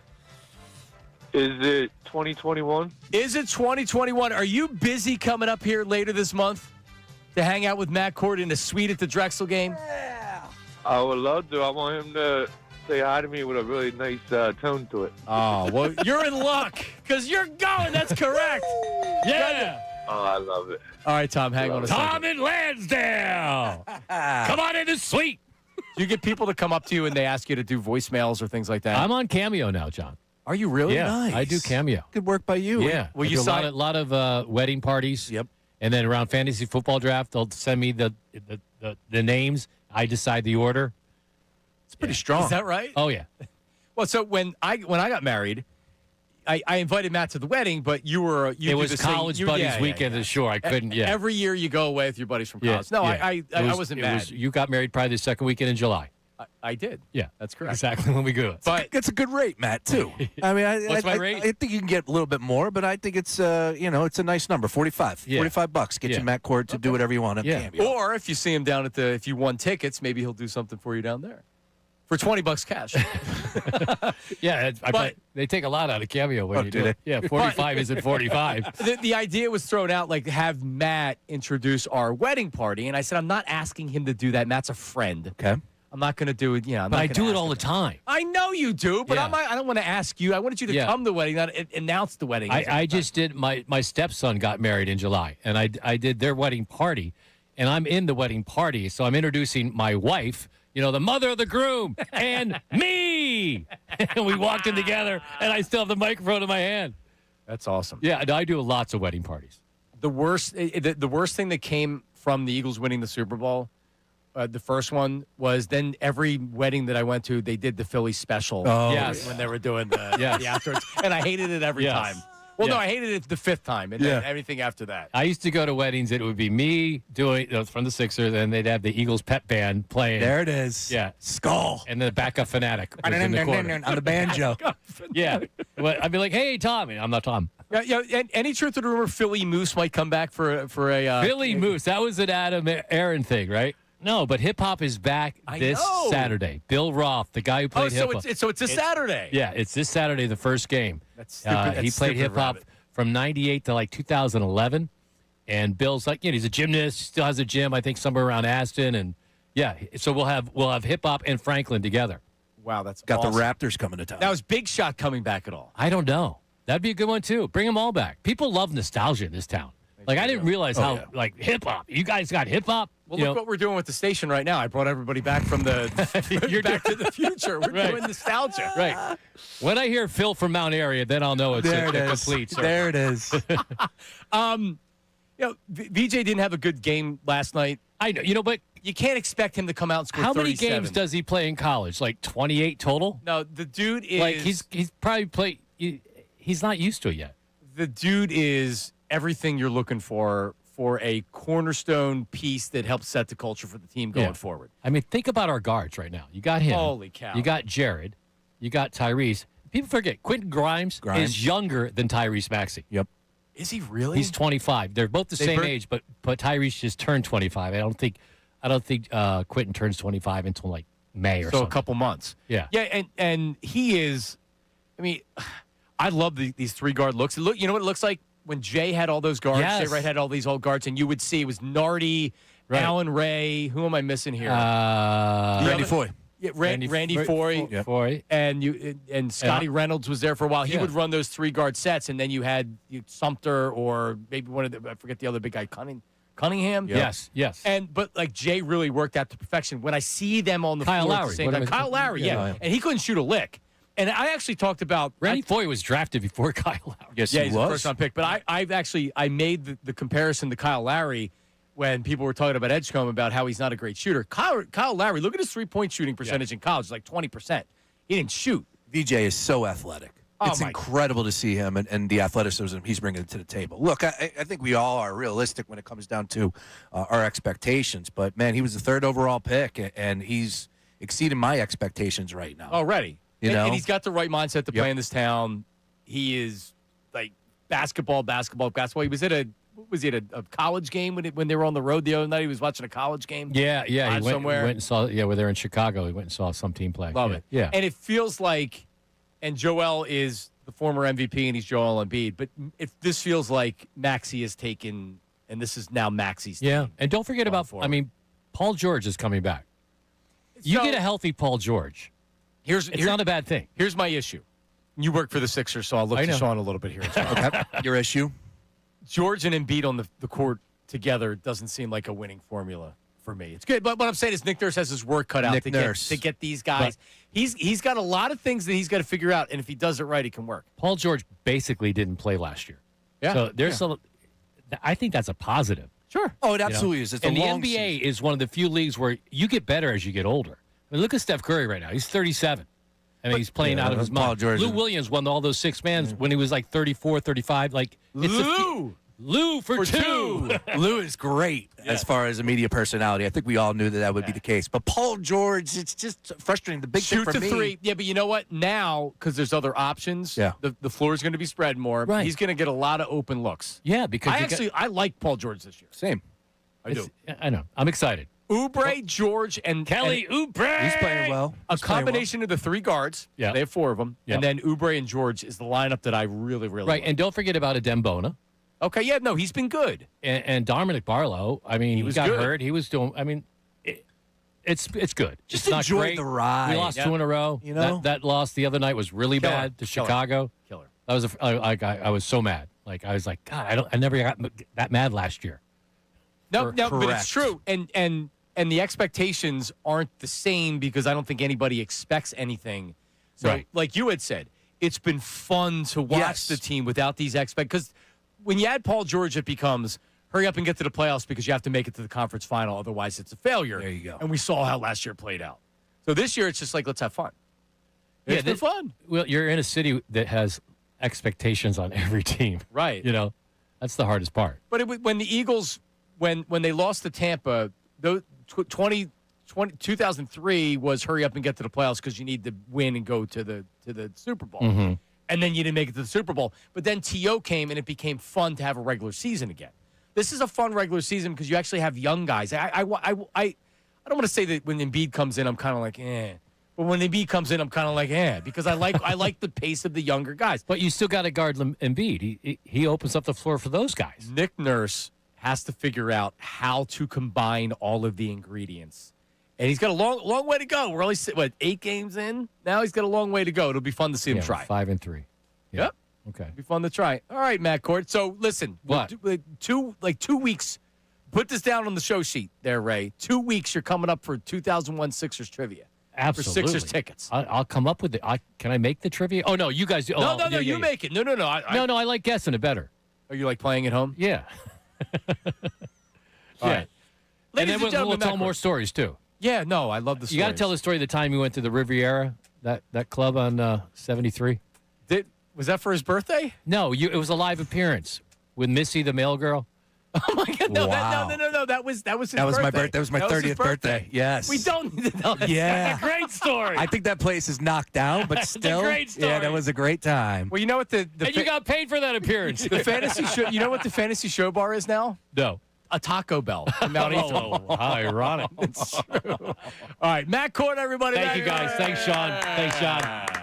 All right, coming up next, back into it with the Eagles. The morning show posed an interesting question about whether or not we appreciate Nick Sirianni enough. Let's see what Sean Brace has to say about that. That's coming up next. Middays with the Marks on 97.5 The Fanatic. But hey, listen, the hell with Uncle Harry. Cousin Lenny is here. That's right. Cousin Lenny's wasting no time. He's giving away his NFL Thursday game of the month. That's a $70 pick, absolutely free. So, there's no gimmicks. There's no sales calls. There's no phone calls. There's nothing. You'll get a winner if you text Lenny to 72761. That's Lenny to 72761 right now. He will send you this week's NFL Thursday game of the month directly to your phone. No strings attached. Lenny to 72761 for Lenny's free pick. Cousin Lenny's got you covered, and it's 100% free. Now on 97.5 The Fanatic Sports Update. Sixers drop back-to-back games. I'm Ray Dunn with this Fanatic Sports Update. The 76ers lost 132-121 to the Cavs last night, dropping both ends of a back-to-back. Tyrese Maxey scored 27 points in the loss. Sixers fell to 5-3 on the year. They're back in action Saturday against the Raptors at home at 7:30. Eagles return to the practice field today as they play the Packers on Monday Night Football. James Palmer joined the show earlier to talk about the Birds and the NFL at large. Catch that conversation one more time on our website or the Fanatic app. Jeff Mosher joins us coming up at 12:55 to break down everything going on with the Birds. Flyers return to action tonight in Nashville against the Predators. Game starts at 8 o'clock. You can hear it right here on the Fanatic. Major League Baseball free agency opens up today. Todd Zielecki joined us yesterday, talked about the Phillies' pursuit of bringing Kyle Schwarber back. You have teammates that want him back. The manager wants him back. The front office wants him back. The owner wants him back. They all see the value there. And so, yeah, I could see a 5-year deal, $150 million for Kyle Schwarber. You can listen to that full conversation with Todd Zielecki on our website or the Fanatic app. This update is brought to you by Allstate. Some people just know you could save money on car insurance by checking Allstate first. So what are you waiting for? Check Allstate first for a quote today. You're in good hands with Allstate. I'm Ray Dunn on your home for the Sixers, Flyers, and the Union. 97.5 The Fanatic and 97.5thefanatic.com.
All right, we're back. It is Middays with Mark. Sean Brace making his triumphant return to 97.5 The Fanatic. Feels good to be back. A lot of people, I just went and looked at my Instagram DMs. A lot of people checking in, including my buddy Justin from Hawaii, who listened to us before, and then I don't even know how and at some point, he worked in radio in Hawaii, and then at some point, he's like, I listened to you for years. He's a big Eagles fan. Listened to you for years, and he talked about how he listened to me and you, and then so he just checked in today and saying, enjoying the show. Hawaii having a good season this year with Timmy Chang as the head coach. Correct. Yeah, did they lose their last game? They might have just lost their last game. It was San Jose State, maybe. Okay. Yeah, they actually have a quarterback that can play. Yeah. So they have a new stadium that's opening in a couple years. Because it's on campus stadium. It's very small. It's like a high school stadium. Should be bowl eligible this year. Yeah. Like Temple. Look at Ray Dunn is Temple How about out. that? How you feeling, Ray? One more win. Need it this Saturday. Who do they have? Army. Ooh. Winnable game. Is Army good? Not as good as you would remember Army. Okay. So All right. feel good about this Saturday. Ray, also on the call last night of the Temple Owls, their win on ESPN Plus. We're going to play you some of those highlights coming up in the 1 o'clock hour. Oh, great. Ray on the call. Well, yeah, but you're actually good. So even though we got this one. How about that? What is that from, if you could break that one down? It's a women's Temple soccer game. Okay. And that was just a call that he was making, and then you got wind of it from somebody that tweeted you? How about that? No, he made sure to go deep, dive into the end of a doubleheader of soccer. Yes. So he had a men's game and a women's game. Now keep this in mind. Okay. He's doing it from some room. He's not live watching the game. You know how hard that's ridiculous. But yeah, understood. Right. Yep. So, I'm sure he's a big Temple women's soccer fan, but still, from a broom closet. He had a 3-point call last night where he said nothing but nylon, and it was he's legit. Strong. Yeah. Is that your call? I mean, like certain. Do you have a go-to? I've been told that's my go-to. Nice. I don't really like listening, All right. so. But earlier, I'm my least favorite commenter. Earlier, like I'd asked him, like, he couldn't answer. He's like, I don't know. I'm like, what do you mean? You got to have one. Got to get something. You'll stumble into it. Nothing but nylon. Yeah, like that. Yeah. That was a good. We'll play some of them later on in the show. Can we play? Can we pose the question about Nick Sirianni, whether or not he's appreciated enough? Do you believe Nick Sirianni's appreciated enough? Oh man. You know what's weird? Let me just say this. Yep. The quarterback and the coach are both very unique and odd cases. We right? all fertilize. Right. Like Sirianni, he's an offensive coach that doesn't call plays, that it's not really his offense, yells and screams at his own fans, yells and screams at other fans, is a complete lunatic, but it works. Yep. Absolutely works. You can't argue with it. And then Jalen is a winner. He can throw the ball. It sounds like a DNA thing. He's outplayed Pat Mahomes twice in Super Bowls, but yet sometimes when you watch him during the regular season, it's like, what's going on here? Well, and then obviously what happened at the beginning of the season last year, the disconnect. Now none of that mattered. It's water under the bridge because of the season that they had. But it's somewhat of their own fault, their own making at times. I feel like Jalen could have had Nick Sirianni's back and so on and so forth. But over to Sirianni, I will be upfront with you, John. I was out on him from day one. He's proven me wrong. There's no doubt about it. He has proven me wrong. I've eaten my words and then some. However, I still believe that there are, a number of coaches that could come in here and have the same success. I do believe that, and I get it. At the level of winning these games, the consistency or at the consistency that he's doing, the rate he's doing, maybe not because those numbers are electric. But the success, the postseason success, yes, I do believe that there could be another guy that comes in here and duplicates that success. So a lot of people, when they say this about Jalen Hurts as well, is this an organizational thing where the organization says they won a Super Bowl with Doug Peterson, they moved on from Doug Peterson soon after the Super Bowl, and they haven't missed a beat? Correct. So with Sean McVay's the main reason why the Rams are where they are right now, right? Like offensive genius, the players love playing for him. He sets the culture, he sets the tone. Could you bring in a different head coach and still win a Super Bowl and have the level of success? I'll just ask you this. The guy's having a pretty good season right now with the Indianapolis Colts, Shane Steichen. Sure is. What if Shane Steichen was the head coach of the Philadelphia Eagles? You're going to tell me they're not going to have the same type of success when it comes to playoffs, when it comes to winning these games? It comes down to the Jimmies and the Joes.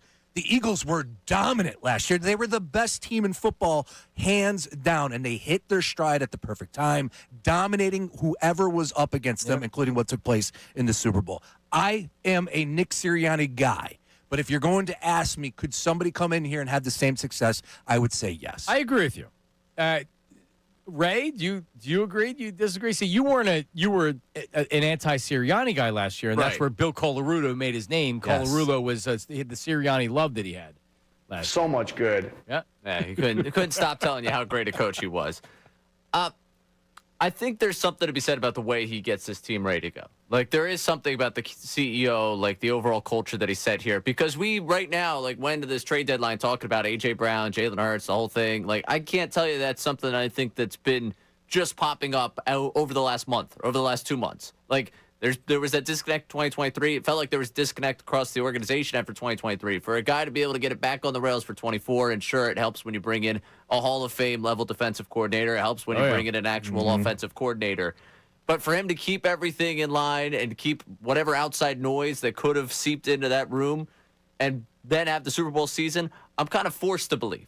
Even if when this offense gets stagnant, I want to pull my hair out because our offensive-minded head coach is not an offensive guru or calling the plays at all, I have to give the credit where credit's due. You have to. Yeah. Yeah, no, you have to. He's been to two Super Bowls in 3 years, and they won one. Yeah.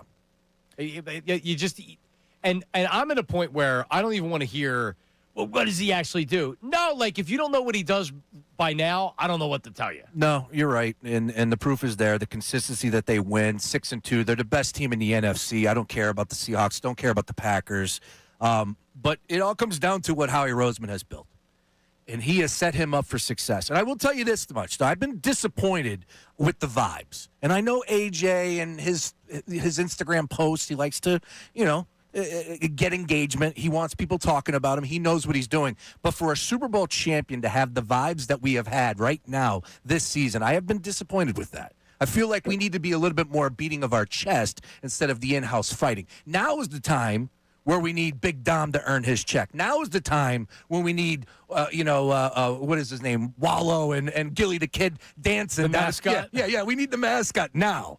Earn your money now, not when we're competing for a championship. All this in-house fighting is nonsense. So here's what I'll say. Doesn't it work for this team? It wouldn't work anywhere else. Nick Sirianni, I don't think, works anywhere else. This team, the infighting, the posts, for whatever reason, Sirianni's able to make it work. He really is. It's crazy. All right, so let me ask you this. Yep. Could you bring in a different quarterback and still be as confident that you're winning a Super Bowl? I'm trying to think of a yeah. Without throwing me an example, I would say I'm a little bit more reluctant to say yes to that than the Sirianni head Agreed. coach. Jalen to me has just been insane. His path and everything that he brings, the leadership. He is such the anti-star quarterback. You look around the league right now. Josh Allen. I got the hot actress as my girlfriend.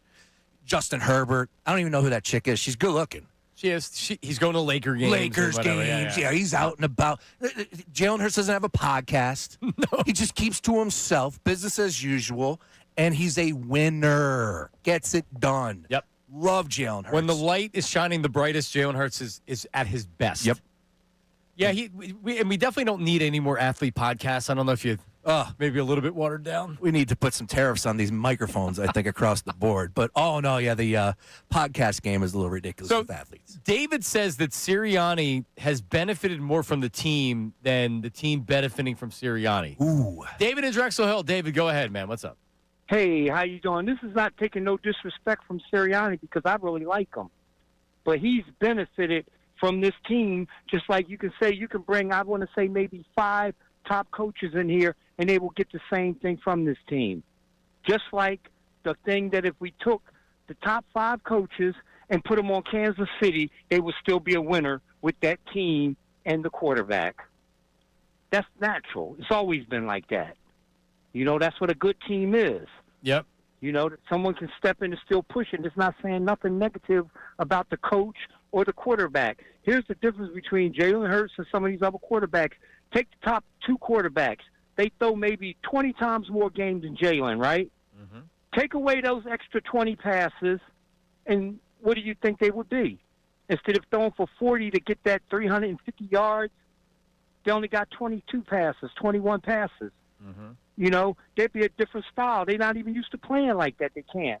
To whereas Jalen, he can throw for the 22, but if he had to throw for 30, 35 passes, he can do it. And I know he's successful. So it's a tough arrow, but when you're a star player, normally you can, that's why they have trades. You can go to another team and put up about 75, 80% of what you was used to doing if the team is good, you know? I got you, David. Appreciate it. Like Lamar Jackson. Lamar Jackson's a 3-time MVP. I'm a Lamar Jackson fan. I wish he would make it to a Super Bowl so people can stop the conversation. Agreed. You know what happens in the biggest games when the lights are shining the brightest? Mistakes. He fumbles the football, turns it over on the road against Buffalo. I'm right there. This year, I had Baltimore making the Super Bowl. Now they're not out of it. Who knows what could happen? They have still 2 games left against the Steelers. They could win that division. I hope they do because I want to see Lamar have that success. I just want to point out, I think that caller was spot on, John. It's not disrespectful. It's just being honest with the assessment. However, I'm very cautious because this guy, all he does is win football games, and he is the head man in charge. 14-3, 11-6, 14-3. I mean, it's hard to argue as far as Sirianni is concerned. I mean, Ray, when you put him in you have to put him in the same conversation as a guy named Lombardi, not Mike Lombardi, who is the GM just of. ask him. He would say he's in that conversation. He sure would. Not Mike Lombardi, Vince Lombardi. Yeah, don't put him in the Mike Lombardi conversation. No, you can't. That's a tough one to be in. Some clown named Mike Lombardi. All right, coming up. How about this week? We have the Phillies possibly making some moves here, adding to their coaching staff. We'll tell you about that coming up as well. Also, the news at noon. You know the news at noon with Ray Dunn? Oh, I love it. Oh, James Harden, Jason Kelsey, and Thaddeus Young makes an appearance on the news at noon. Now we're talking. Throwback Thursday, John. All right. Middays with Marks, 97.5 The Fanatic. Now on 97.5 The Fanatic Sports Update. Sixers drop back-to-back games. I'm Ray Dunn. This update's brought to you by Macy's Backstage. Macy's Backstage is a whole department inside your Macy's store. You'll find everything you need for the holidays, all for under $35. Don't wait. Find a location at Macy'sBackstage.com. 76ers lost 132-121 to the Cavs last night, dropping both ends of a back-to-back. Tyrese Maxey scored 27 points lost as the Sixers fell to 5-3 on the season. They're back in action Saturday against the Raptors at home at 7:30. Eagles return to the practice field today as they play the Packers on Monday Night Football. James Palmer joined us earlier in the show. You catch that conversation at 975thefanatic.com or the Fanatic app. Coming up at 12:55, we'll talk to Jeff Mosher about the Birds. Flyers return to action tonight in Nashville against Predators. Game starts at 8. You can hear it right here on the Fanatic. Major League Baseball free agency opening up today. Todd Zalecki joined us yesterday, talked about the potential of bringing back Kyle Schwarber. You have teammates that want him back. The manager wants him back. The front office wants him back. The owner wants him back. They all see the value there. And so, yeah, I could see a 5-year deal, $150 million for Kyle Schwarber. You can hear that full conversation on our website, 975thefanatic.com. This update's also brought to you by Allstate. Some people just know you could save money on car insurance by checking Allstate first. So what do you wait for? Check Allstate first for a quote today. You're in good hands with Allstate. I'm Ray Dunn on your home for the Sixers, Flyers, and the Union. 975 The Fanatic and 975thefanatic.com. The 6 and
See, Ray plays this every day.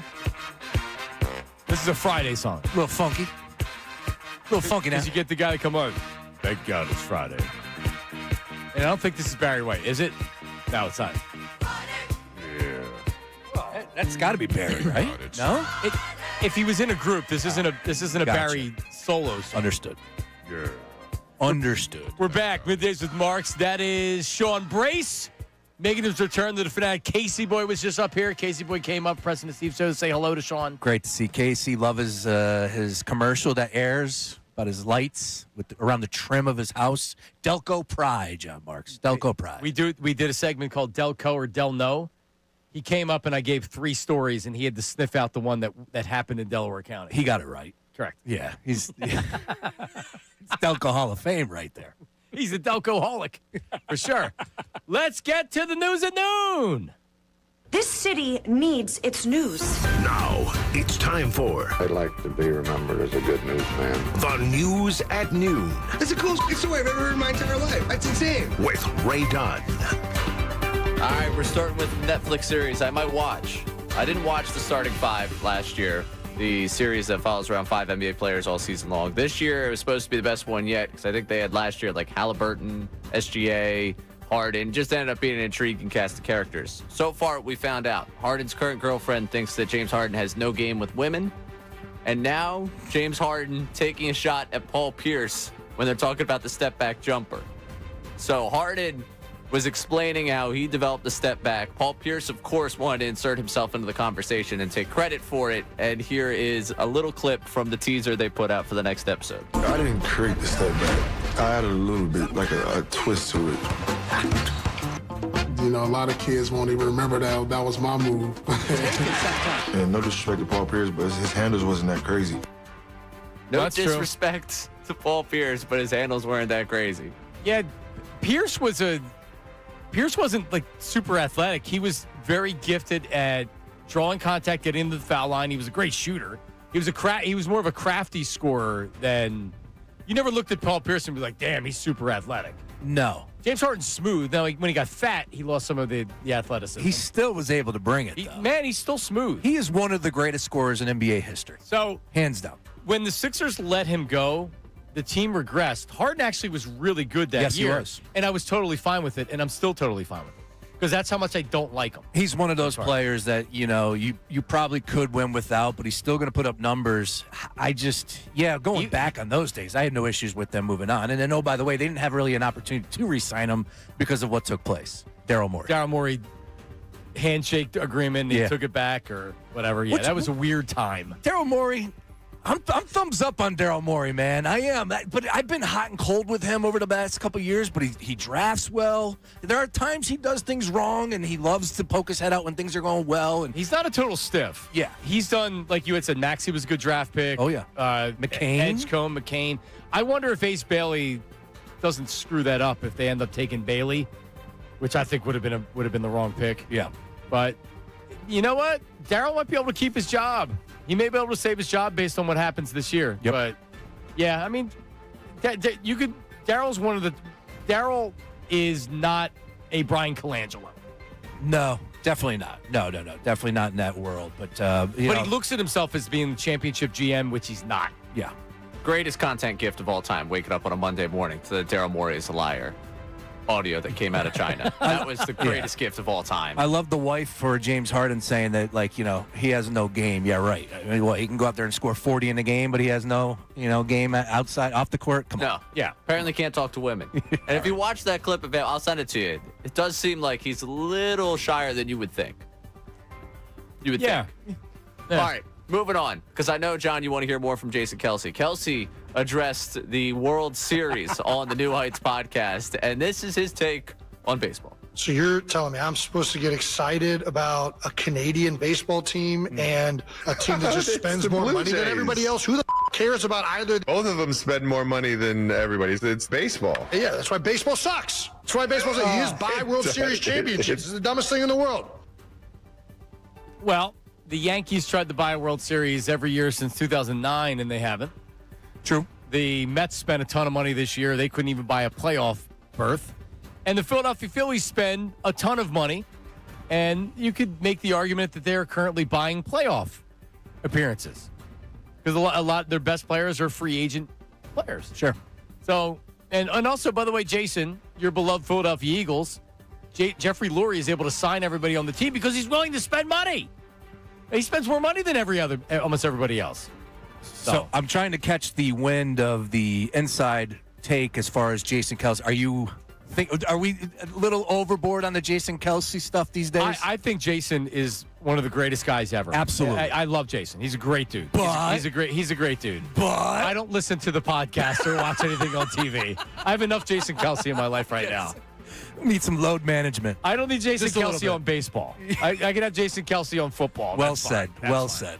I don't To me, care. it's just the richest take in the world for anyone involved with the Eagles organization to say someone else is buying a championship. Yeah. They spend more cash than anyone else. The Eagles, and they're going to shut this down because Roger Goodell already set. He's kind of already setting it up to where the spirit of the salary cap. The Eagles are circumventing the spirit of the salary cap.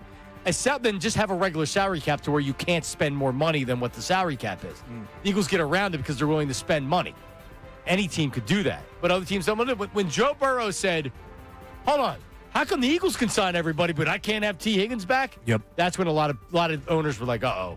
They know. Salary cap, tush push, they're going to get everything out. Everything's going to be done. Yep. Kelly Green jerseys, they're unbeaten in them. They're going to have to go. It's all over for us. Even though Josh Allen, they have more tush-push touchdowns this year than the Eagles. Right. The Bills do. Unbelievable. But no one complains when the Bills are doing the No, tush-push. I've been watching your takes, and you're spot on with it, John. It's like, just watch any QB sneak and the linemen move. Every one of them. Every time.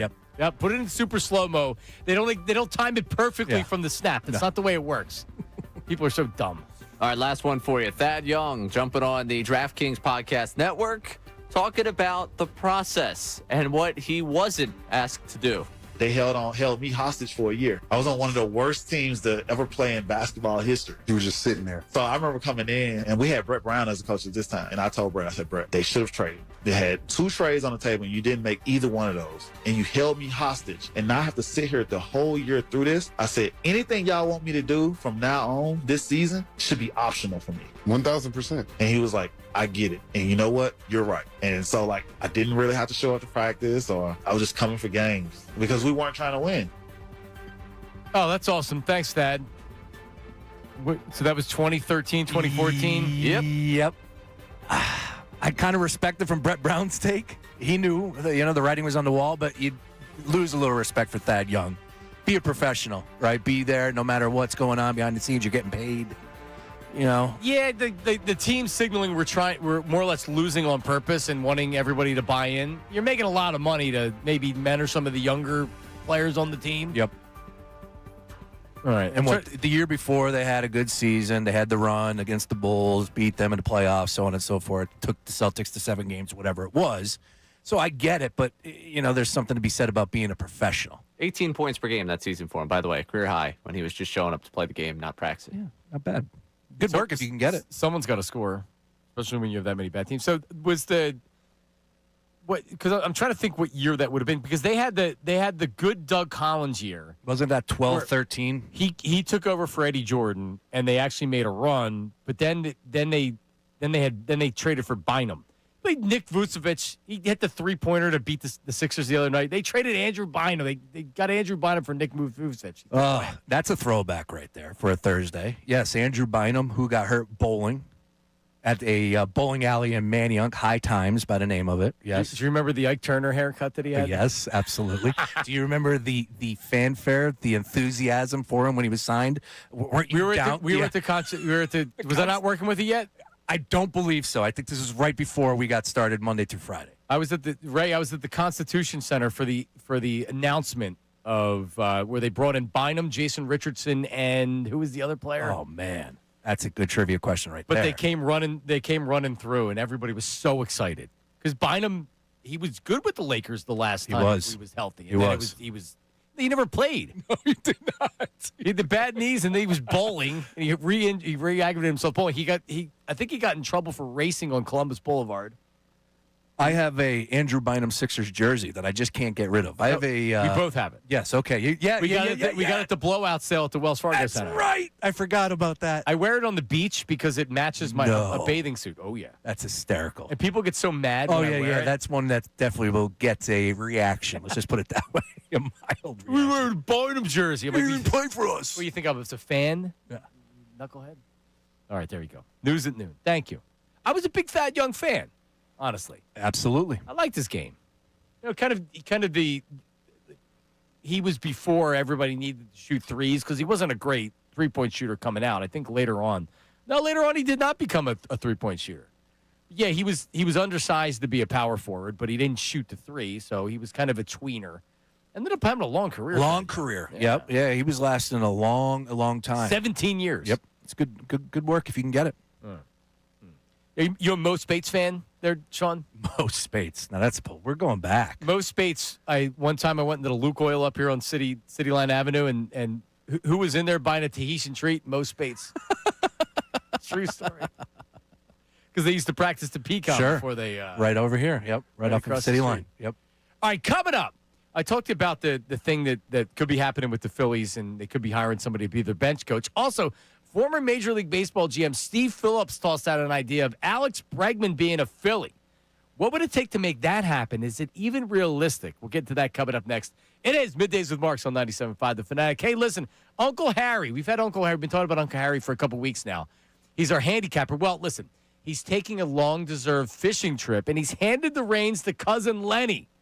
That's right, but don't worry. Cousin Lenny's learned from the best, and he's wasting no time giving away his NFL Thursday game of the month. That's normally a $70 pick, absolutely free. Text Lenny, Lenny, to 72761. No phone calls, no sales calls, no gimmicks, just a straight winner. Text Lenny to 72761, and he'll send you this week's NFL Thursday game of the month right to your phone with no strings attached, absolutely free. Lenny to 72761 for Lenny's free pick. Cousin Lenny's got you covered, 100% free. The Dunks. Kelly.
million left on his deal. Is he going to get better in the market than that? Like, I mean, what is he as a player? Like, I like him a lot, but how much per year? What is his value? Is it $30 million a year? So what will he get at, going into the age of 32? Is he going to get a 4-year deal or a 5-year deal? I think there's going to be a robust market. The Red Sox are certainly in. The Blue Jays, I think, would consider it. Philadelphia, I think, could sign him. I think it would change their culture, their energy, their personality. They need a change. They could trade Alec Boehm at that point. We know Dave Dombrowski likes stars. Steve Phillips talking about Alex Bregman. We are back. It is Middays with Mark. Sean Brace, Ray Dunn.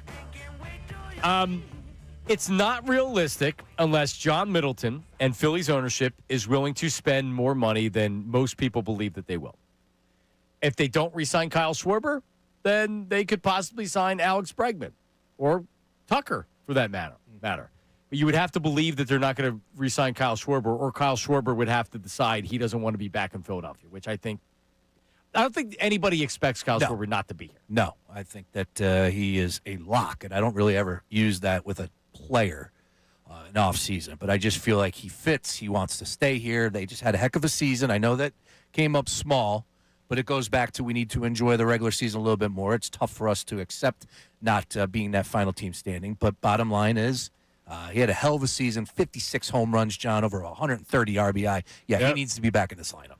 Bregman he played third base, so that's a need if you're going to move on from Alec Boehm.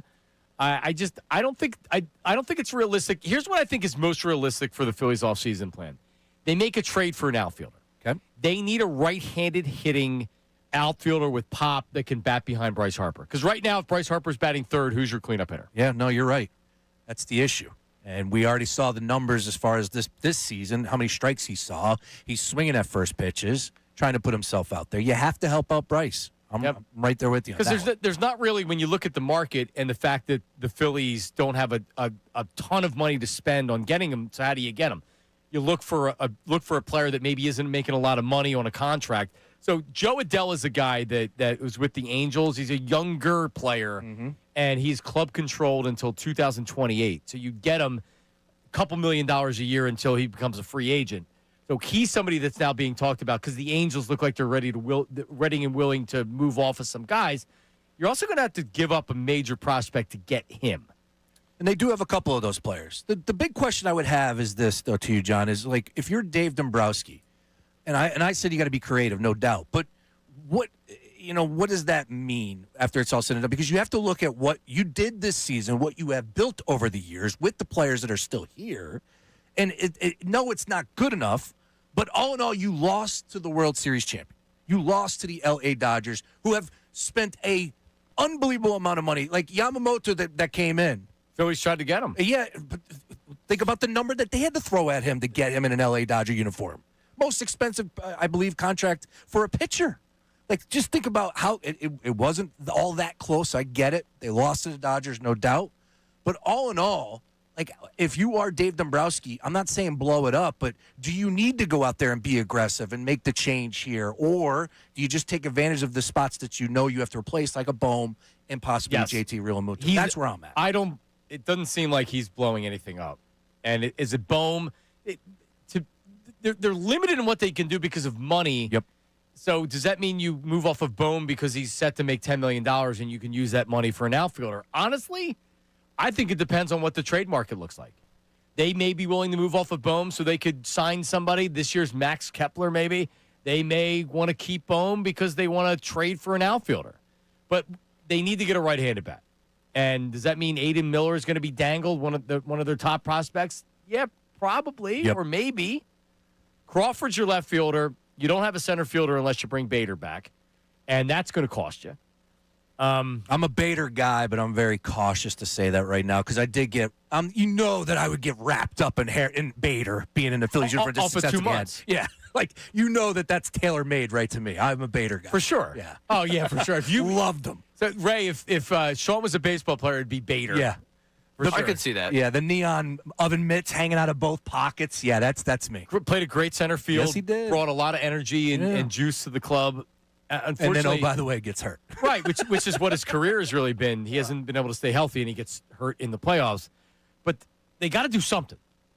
They got to do something. So the problem with a guy like Joe Adele is that he is home run, strikeout, not high average, not high on base percentage, doesn't walk.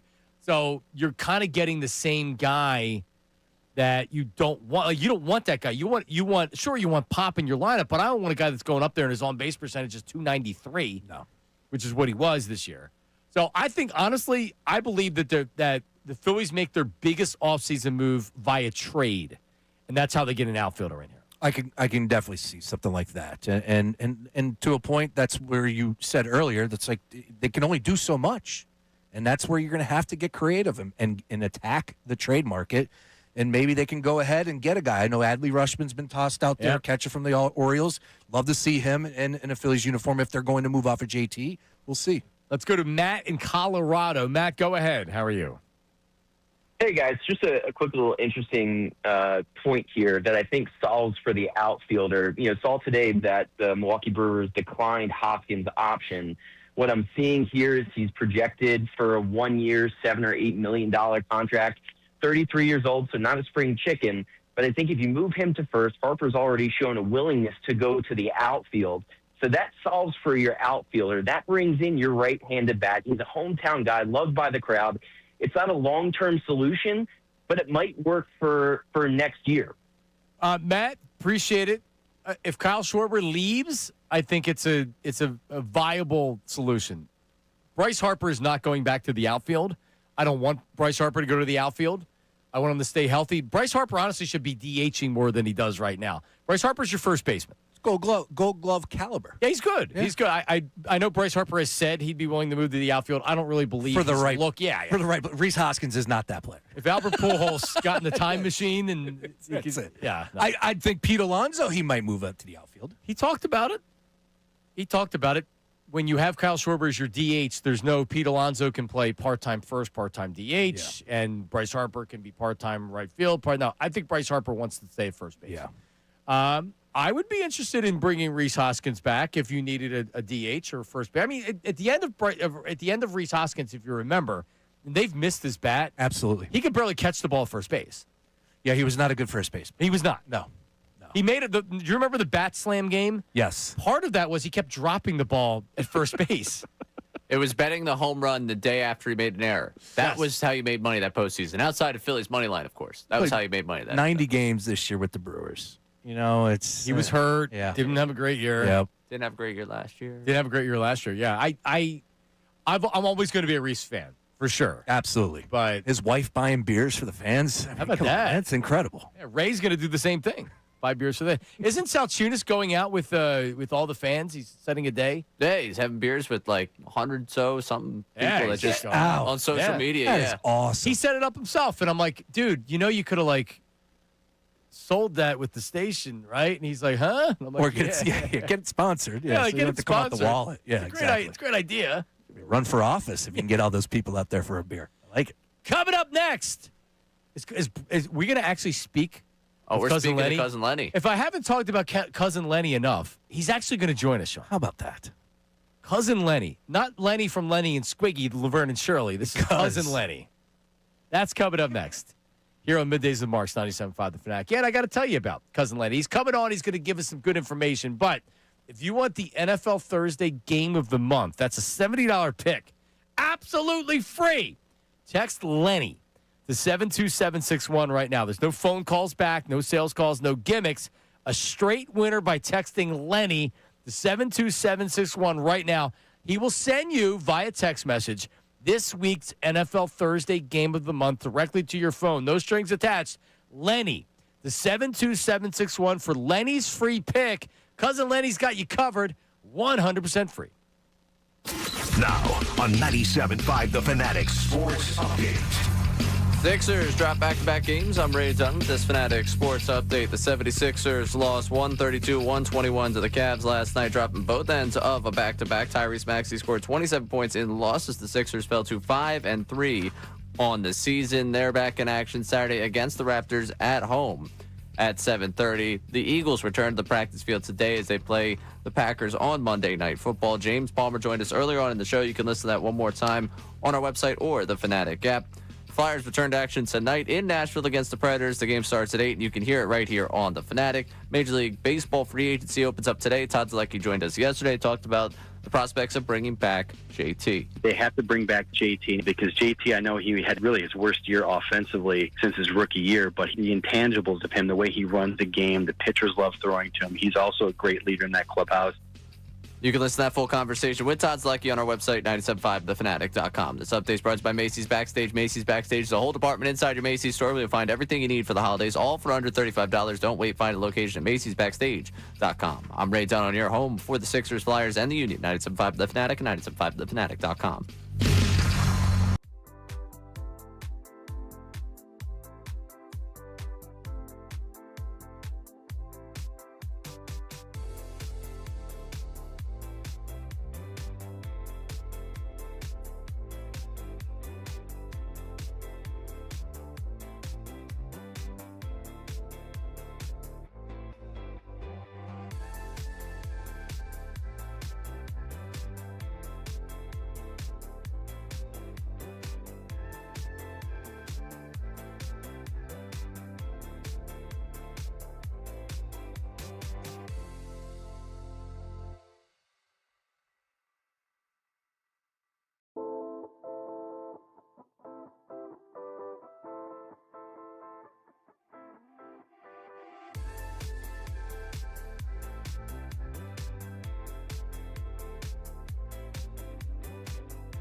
All right, we're back. It is Middays with Mark, Sean Brace, Ray Dunn. 12 o'clock hour of the program brought to you by Service First HVAC, offering 0% financing for 48 months. Rebates and tax credits up to $4,300 when purchasing a heating and cooling system. Learn more. ServiceFirstHVAC.com. Last program of the show is called Feedback. Anything that we're talking about, you can email 975feedback at 975thefanatic.com. Just give us your name and location. Same thing with the text line. Sports, non-sports, whatever. Just say hi, Sean. You can text 610-632-0975. If it's good, we will put it in the feedback segment. We have an AI voice that we use at the end of the show. And I pay for the AI voice out of my own pocket. Like $11 a month. I just saw it on my bank statement. It's great. Yeah, but it's worth it. It's good. That's the final segment of the program. But right now, listen, Uncle Harry, he's gone fishing. But that's okay, because we have Cousin Lenny, who's joining us right now, and he's got some picks for us. Cousin Lenny, how are you? Hey, John, how's it going, buddy? Good. All right, so we're going to talk about the Eagles in a second because you have thoughts on the game Monday night. But if you text Lenny to 72761, what do you have for us? Well, if you text Lenny right now, we're going to set you up with tonight's Raiders-Broncos game. Uh-oh.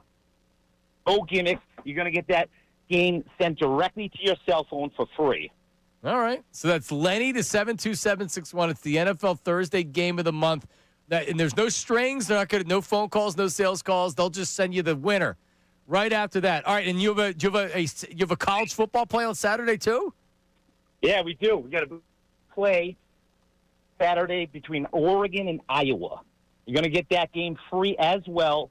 But to be able to get that game, you're going to need to call. And that number is 844-234-1100. Once again, that's 844-234-1100. If you call that number, not only will you get tonight's game, you're also going to get our $500 high roller college football game of the month free included. All right. All right. So the Eagles, we're waiting for the Eagles to get restarted here, Cousin Lenny, and we got to wait all the way till Monday. Monday Night Football. The initial line I thought was sometimes reading the line, it's like, okay, the Packers are coming off a loss. They're favored in the game, 2.5. I'm not sure where it is right now. But what's your thoughts on the game? What's your initial read? Yeah, it's been bouncing around between 2.5 at some books. Depends. You got to shop around to get a lower number. I mean, look, both these teams are playing good. Looks like the Eagles have finally written the ship, and they're back on track. They're making it happen. I think this is going to be a great game. Good defensive game. I think it'll be low scoring. If I had a side on the game, I think the Packers at 2 is probably the better side, but I wouldn't. I don't think that it's going to be a blow up by any means. I think it'll be a close game, but I'd have to lean Packers in that one. Yeah, the Packers are favored by 2.5, over under 45, and I think I would feel a little bit differently if the Packers had beaten Carolina, but coming off a loss, that's tough. Now they're staring down the barrel of another loss right there. But the Eagles also coming off a bye. Nick Sirianni, excellent after the bye there, Cousin Lenny. Absolutely. I'm not betting against Philadelphia coming off of a bye. Like I said, if I did anything there, it would just be a small play on Green Bay, just because they're coming off a very tough loss and they kind of got embarrassed. But yeah, I wouldn't go crazy in that game for sure. And also after the trade deadline, also as a professional handicapper, do you look at maybe like, all right, this team, like the Cowboys, they were where they were buying, right? After the trade deadline, does it make you analyze and look at teams a little bit differently than maybe before? Oh, absolutely, yeah. I mean, there wasn't too many crazy moves this trade deadline. Obviously, the Jets made a couple big moves. I don't know. We're going to have to wait and see how that affects the lines here in Vegas. But yeah, I mean, trade deadline in the NFL, normally there's nothing. It's not like baseball where you get some big key players. So I don't think there's going to be much of any changes with that. All right, Lenny, tell us what's going on with you and how we can get a hold of you. All right, so you can get a hold of us 2 different ways, okay? You can give us a call right now. Once again, if you call us, not only are you going to get tonight's game, you're also going to get our college football $500 high roller game included. So that's 2 games, 2 winners, 2 blowouts. Call us right now at 844-234-1100. Once again, that's 844-234-1100. Good to talk to you, Cousin Lenny. We'll talk to you again soon. All right, sounds good, John. Nice talking to you. All right, there he is, Cousin Lenny. Sirianni 3-0 against the Green Bay Packers. As my phone lit up. I get it, Lambeau, Monday, but I'm with you. Like when you highlighted the Eagles coming off of the bye. Oh, by the way, adding a little bit to the fire here. Hell yeah. Brandon Graham, Nolan Smith, all the new additions here. There's a lot of juice down there at NovaCare Complex. I know the bias. I get it. There's not a lot of Eagles fans who are going to say, Green Bay's to play. I think the Eagles get it done. All right. Yeah. There you go. Yeah. Sean is a noted handicap. Him and cousin Lenny are. I'll give you my number as well. Also, like when you look at the Packers, they lost Tucker Kraft. That's a huge loss. Huge loss. He's their best playmaker. They can't get it going as far as wide receivers are concerned. If you're going to tell me Christian Watson's the guy that they're going to turn to, I'm not buying it. Jordan Love is an awesome quarterback. He does have his moments depending on the week. Exactly. A little inconsistent for me. Got to get to him. Yeah. Got to get to him. Defensively good, though. Top 5 Lenny's. If cousin Lenny makes Lenny make your top 5 list. After that call, he's knocking on the door, but no, he's not making my list. Okay. Lenny Dykstra's on my list. Got to be on the list. Yeah. And I remember the last time I saw Lenny Dykstra, believe it or not, was right here in this studio. Harry told the story. With Ron Jaworski and Lenny Dykstra, and Nails had a shirt with a huge stain on it. Just an absolute huge stain on it. Oh, man, Nails still out there terrorizing the timeline. I actually pitied him. Yes. Because I was like, he needs a bib. He's drooling all over himself. Yeah, it was a little nasty. Yeah, it was more than a little nasty. He's made a name for himself on the timeline. And I forgot about this. I don't know if you know this, right, but the person that used to, before he went to prison, Lenny went to jail, whoever was managing his account was threatening me with death. Oh, no. In the DMs on Twitter, yeah. Because of what took place that day? I don't remember. Oh, man. No, this guy was like a super fan that somehow Lenny had given him the keys. Because then it was like, no, Lenny's like, that guy's not authorized to be doing it. I forget who it was. Yeah, he threatened me. That's great. Death threat, yeah. That's what you want to get in your DMs. Not the first. We got another Not Lenny. the first. Oh, no, apparently not. Nope. What? We said it earlier. He was getting phone calls. Yeah, I had security that had to be with me for a number of weeks because there was somebody that was threatening to kill me. One time I was at a Flyers game, and I got a death threat. I've only been threatened by a death threat one time. I'm at a Flyers game. It's a Saturday afternoon. And some guy was like, literally, I want to kill Sean Brace every time I hear his voice. I'm like, dude, I'm not even on the air. I was at a Flyers game. What are you doing, man? Anyways, Lenny Wilkins. Oh, Lenny Wilkins. Lenny Wilkins got to be in that top 5. You got a Lenny there, Ray Dunn? No. Lenny and Squiggy. Lenny from Lenny and Squiggy, Laverne Shirley. Got another Lenny. I think he's a 1 seed. Easily the 1 seed. Who? Are you gonna go my way? Lenny Kravitz. Lenny Kravitz. That's good. Yeah. That's a good one. 60 plus, still a heartthrob, stealing ladies across the. Still turning you on? Look at him. And Lenny's down in Clearwater, the restaurant in Clearwater. Strong Lenny's pull like that. I've been there many times. Little inside baseball. Mina Kimes has a dog by the name of Lenny, and she references it. Are we a Mina Kimes? Do we like? I don't dislike her. Yeah. Same. She's not Diana Rossini. Yeah, we don't like Diana. No, Diana. I saw her at now Stateside Live. Excuse me. Did you really? Yeah, a couple weeks ago for the Broncos game. I'm sure she's nice enough. I mean, I don't well, you know, she had a coffee in hand and she was still tweeting. Like I was like, oh no, she's complete fraud. Yeah. Complete NFL insider fraud. Just make stuff up. States the obvious. Yes. She deleted the tweet. Yes, she did. She deleted the tweet. She said that the tush push was going to get banned, and then she deleted it. And all she had to say was. It needed a couple. A lot of people thought that there was enough votes. It was a fluid situation, John. And Jason Kelsey came on, and he like that's all she had to say. And people would have been like, "Yeah, but nope." All right, coming up. Oh, by the way, Don Mattingly is who we were talking about that the Phillies are considering for their bench coach position. Nice. Yes, he still hasn't won a World Series. That is correct. He was on Toronto's staff. Yeah, came up short again. Yeah, coming up. All right, we talked about Rhys Hoskins. What about some other right-handed first baseman? Phillies, the Phillies threw out an idea about potentially going after Christian Walker. We'll play that for you coming up next. It is Middays with Marks, 97.5 The Fanatic. The Fanatic's Andrew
Nameless is complaining cousin Lenny didn't give a pick. Normally, that's how it works. Got to call the number. I guess. Yeah. That's the you can get a free pick by texting cousin Lenny. You got to play in tonight's game? It's a big spread. Two teams going completely opposite directions. How about the Broncos? Fourth quarter comeback kings. And it started here against the Eagles. Like last year with the Commanders, they won so many close games. You wondered what it was going to look like this year. I think the Broncos are legit. Good head coach, good offensive head coach. I like Bo Nix. I do too. They have a lot of talent on the team. Dobbins works with Harvey. So here's my pick for tonight. It's my Bet Parks pick of the day. And I put it on Twitter at 2 o'clock. Cortland Sutton, 50-plus receiving yards, and then Denver on the money line. I don't feel like laying 9 points tonight. Yeah. It's a division game. It's tough ask. Yeah. So money line and then Cortland Sutton 50 yards, over 50 yards. Love it. It's a good play by you. Nice work there. Broncos with the win tonight. First team to get to 8. Best record in football. Yep. Unbelievable. Who seems more real, the Patriots or the Broncos? Because the Patriots are good, man. Drake May can play. For my money, I would lean towards the Patriots. I would. But the Broncos continue to prove me wrong, and I think they have a little bit more playmakers on offense. I like Drake May more than Bo Nix. That's easy. Agreed. But yeah, I would lean towards the Patriots. Look, the Broncos could very well win that division, and I never thought the Chiefs were going to lose that division this year. Chiefs are 5-4. I forget. Yeah. Yep. The hell? Yeah, we're getting a little too deep in the year to where they're just going to be able to recover and win. This is the month. And there's more than one team because the Chargers are good. So they're going to have a lot of things go wrong for the Broncos for them to do it. Now, they could still be the wild card and come out and win. Yeah, of course. But, yeah, I think the Patriots, the Patriots are legit. Wouldn't surprise me if they lost in the first round of the playoffs. Yep. The Colts are legit. Wouldn't surprise me if they lost in the first round of the playoffs. Absolutely. I think the Broncos are the realest team of the three. Interesting. Yeah, I don't. Last week felt like maybe is that the week that turns the tide on the Colts? Yeah, a game against Pittsburgh, but a lot of people were pointing out the lack of defense by the Pittsburgh Steelers. So you kind of felt like they were going to have a bounce back spot, but you're right. Colts with Daniel Jones, who has absolutely proved me wrong this year, but he's been good. He turned back the hands of time with that game against the Steelers. Jonathan Taylor being healthy again. Yeah, big deal. Big deal. Is rolling that. All right, so what do we, Ray? What do we have here? Christian Walker, the Phillies show. Do we have the audio of the Phillies show? So this is the Phillies show. We had Zoe on yesterday, but this is Zoe, Jim Salisbury, and Ruben Amaro Jr. Go ahead. The Christian Walker thing excites me a little bit. He's signed for what? 3 more years, Christian Walker? I think it was a 3-year deal, wasn't it? Yeah, he So signed he's through got 2 more 2027, 3 years, $60 million deal. So he signed through the next 2 years. Right-handed power bat. If Harper would, if you don't sign Schwarber or if Harper would move, it's intriguing. And you don't sign a guy like Alonso. I don't know. Take on that money and hope that he bounces back and becomes the guy he was in Arizona. I like the player, man. Yeah, I don't think Bryce Harper's moving off of first base. I don't think the Phillies want him to. I don't think Bryce wants him to, and I don't want him to. It should be like the last case. The last thing you want to do is to move Bryce Harper off of this position. Again, he's Gold Glove caliber.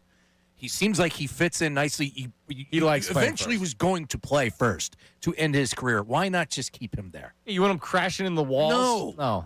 He can't stay healthy as it is. Running in the gaps out there? Absolutely not. Yeah, Walker was born in Norristown, by the way. He's 34 years old, so he fits right into the older players for the Phillies. Right I went to high core. school with his sister. Did you? Yeah. He was a Kenny Kendrick guy, but his sister went to Springford. Springford? Yeah. No. Yeah. Yeah, Ray went to Springford where my kids are school district. okay. Yeah, Ray grew up down the street from me. Nice. Yeah. Go figure. Of course. Yeah, Dave Dombrowski is going to have to earn his money this offseason. You know what would be nice? Instead of having to write the biggest check to get a player, how about you go out there and you get a Jason Worth type? There you go. You go out and you get a good value where you don't have to write the biggest check. They're going to need something like that this year. Is it that much of an ask to be able to do that? Right? Can you again? I No. keep using the word creative. I don't even think that's being creative. It's trusting your scouts, getting it right. Those guys don't grow on trees, understood. But man, you see a lot of those guys pop up across the league. Heck, look at the Rays. How many years that they roll out guys that nobody knows anything about, and the next thing you know, they're competing for whatever it is in that division. So Taylor Ward, who is 30. He'll play next year 32. He's another Angel. He's an outfielder / first baseman. No more for his bat than anything else, but he'd be great in right field. He had 36 home runs last year, batted 228. He's actually he sees more walks than Adele that we talked about before. But he's another guy. The Angels are going to start moving on from some of these guys. Ward doesn't have as many years under club control, I don't think. I don't know what his contractual status is, but that's how they're going to have to do it. The Phillies are going to have to do that unless they think that they can move on from Bohm. So what are your thoughts on getting into the zone with Otto Kemp as your starting third baseman next year? It's interesting. Do you think that that's how it's going to play out? It could potentially be the case. Yeah, I think now that you're asking me right now on the spot, that could be the guy that's in there. And he could be a corner outfielder. Yeah, he one of your corner outfielders. Yeah, look, I didn't put too much expectation on this year. I thought he had his moments. It's a big ask, to pop up into this ball club with all the expectations and, of course, competing for what they were. I wouldn't have too much of an issue. Again, I got to see what else is out there and possibly, where you could look to players bringing them in. But sure, I think Otto Kemp has earned his opportunity. The Auto Zone, I like that. Get in the zone, Auto Zone. Ray, would you move on from top prospect Aiden Miller to make a trade and get somebody? Depends who it is. I saw, speaking of the Phillies show, they got into the Stephen Kwan conversation, and it came up that they were hot after Aiden Miller in exchange for Kwan. They asked for Aiden Miller when they were talking about Kwan. I hope, honestly, that I have Stephen Kwan here, and his name is just Justin Crawford. Like, Kwan is kind of numbers-wise declined a little bit over the last couple. Like, at the deadline, I wasn't really thrilled about the idea of Kwan because I didn't think he brought the pop that I wanted for the deadline. So I'm not necessarily... Yeah, Bader was a better move. Yeah, I'm not necessarily in on that. In general, if there's something great out there, sure. I haven't seen anything particularly great trade-wise that'd be like, yeah, let me give up Aiden Miller for that. Doesn't mean it couldn't happen. No, it doesn't mean it couldn't happen. Yeah, Kwan, I have no interest in. No. Kwan. He's a left-handed hitter. You don't need another lefty. He doesn't have power. He's a good player, don't get me wrong. Yeah, good player, and they turned it around, had a great second half, but no, I'm passing on that. I need more pop. Like, that's when you bring up Kemp, like, I could see the vision of the Phillies saying, you know what, this is going to be this is how we're going to approach this year with him. But you got to have pop. You need pop. You need some home runs here. Yep. Or else you're not going to win a World Series, and that's all we care about right now. Yep. Peter Laviolette once said, let's play some jam in here. Let's go. Let's go. They need some jam. Rip some heart out of your chest. Yep. Oh, that was the other good drop from that. It was great drops. That's so humongous. It's all humongous big. I thought we were going to be breaking down Ovechkin scoring 900. So humongous big, right? You're not going to. Oh, okay. Did he? Yeah, 900. How about that? 900 goals. It's a lot of goals. That's a lot of scoring. It's a lot of goals. Coming up, Jeff Mosher. Jeff Mosher breaks in all the tape. He gets a pack of smokes and some coffee. Eagles sicko. That's what he is. Yep. Jeff Mosher, Philly voice, Inside the Birds, breaks it all down with us. Coming up next, Middays with Marks. Now on 97.5 The Fanatic Sports Update. Sixers drop back-to-back games. I'm Ray Dunn with this Fanatic Sports Update. 76ers lost 132-121 to the Cavs last night, dropping both ends of a back-to-back. Tyrese Maxey scored 27 points in the loss. Sixers fell to 5-3 on the season. They're back in action Saturday against the Raptors at home at 7:30. Eagles return to the practice field today as they play the Packers on Monday Night Football. James Palmer joined us earlier on in the show. Jeff Mosher joins us coming up next to break down everything going on with the Birds. Flyers return to action tonight in Nashville against the Predators. Game starts at 8. You can hear it live right here on the Fanatic. Major League Baseball free agency opens up today. Todd Zalecki joined us yesterday. Talked about the prospects of bringing back Kyle Schwarber. You have teammates that want him back. The manager wants him back. The front office wants him back. The owner wants him back. They all see the value there. And so, yeah, I could see a 5-year deal, $150 million for Kyle Schwarber. You can listen to the full conversation with Zalecki on our website or the Fanatic app. This update is brought to you by Mercedes-Benz. Looking for an exceptional driving experience? Experience the power, precision, and intelligence of iconic Mercedes-Benz SUV at your local Mercedes-Benz dealer today. I'm Ray Dunn on your home for the Sixers, Flyers, and the Union. 97.5 The Fanatic and 97.5thefanatic.com.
Hey, on 97.5 The Fanatic, WPEN and WPEN HD1 Burlington, Philadelphia. A Beasley Media Group station broadcasting live from the Comcast Business Studio, powering possibilities. A lot of people checking in, DMing, or even text messaging our old buddy Bill from the Bart and Bill Show. Bill. Says, tell Sean I said hello. What a trip. Can't call in, but he called in last week, and we talked about the what a limo trip to the Madison Square Garden. Yep. We did some big things. That was awesome.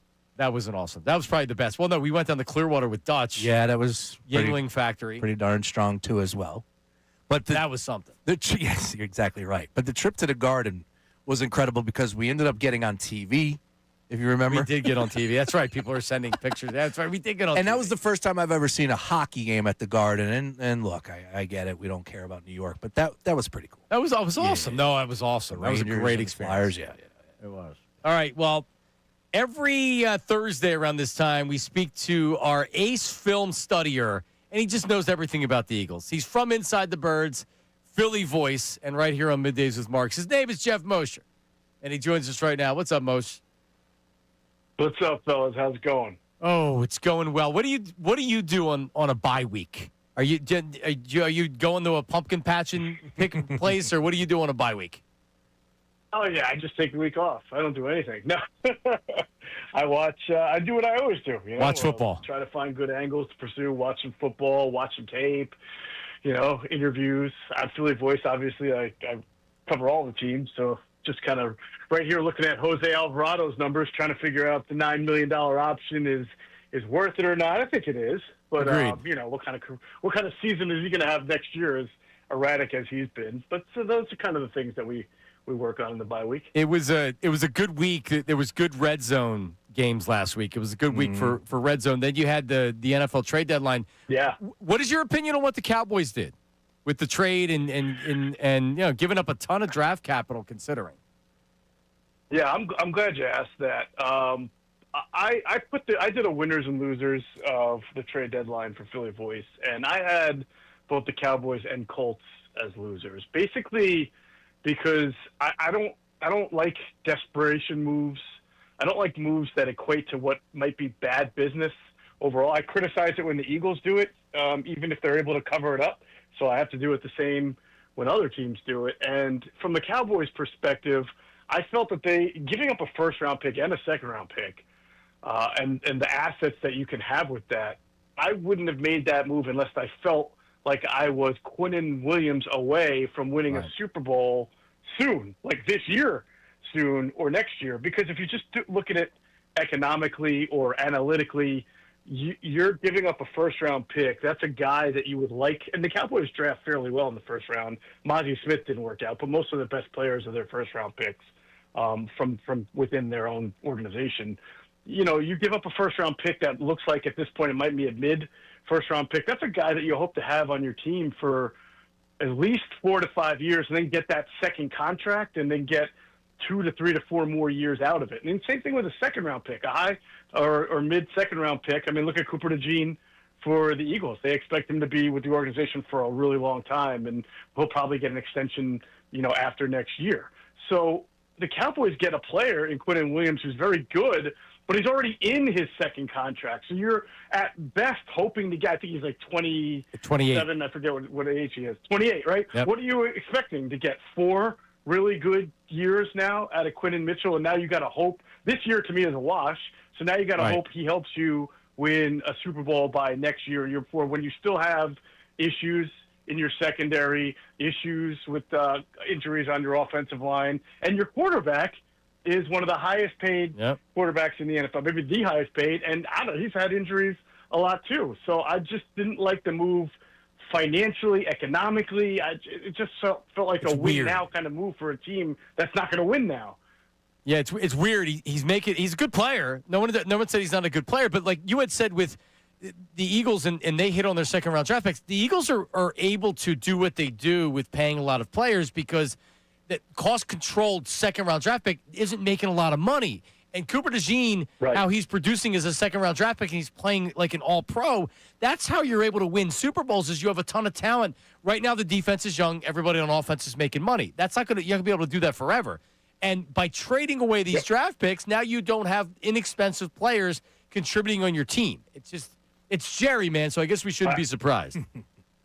Yeah, no, not at all. I was more surprised by the Colts because they've traditionally been a conservative team and been ripped for it, but that's no reason to then sort of go to the other extreme and say, yeah, we're a really good team, and of course they look at themselves as Super Bowl contenders. But if you give up 2 first-round picks for a cornerback, by the way, I mean, I was always told by teams and personnel people, if you're going to give up multiple first-round picks, it should be for a pass rusher, a left tackle, a quarterback. I mean, a cornerback is very important, but now you've basically handcuffed yourself for the future. And if Daniel Jones winds up not being what you thought, if they have a tough second half of the season, what are they going to use to get themselves a quarterback? I mean, they made this decision after 7 games of Daniel Jones that he's going to be their guy for the next, I guess, 3 to 4 to 5 years. And by the way, if you're Daniel Jones' agent, you're not taking that whole Baker Mayfield deal now, right? Because you're basically saying, what are you going to do without Daniel Jones for the next few years? So now you're going to try to get paid even bigger money. So I thought that was kind of I called it a Kyle Schwarber 2023 kind of swing, where it's either going to be a great home run or it's going to be a strikeout. All right, Jeff, Eagles, Packers. We got to wait till Monday for this one coming out of the bye week, which makes it even more excruciating, the wait. But and they're coming off of a loss, so I worry about that a little bit. But how do you look at how good are the Packers? And is it when you look at the rest of the schedule, how tough of a game is this for the Eagles?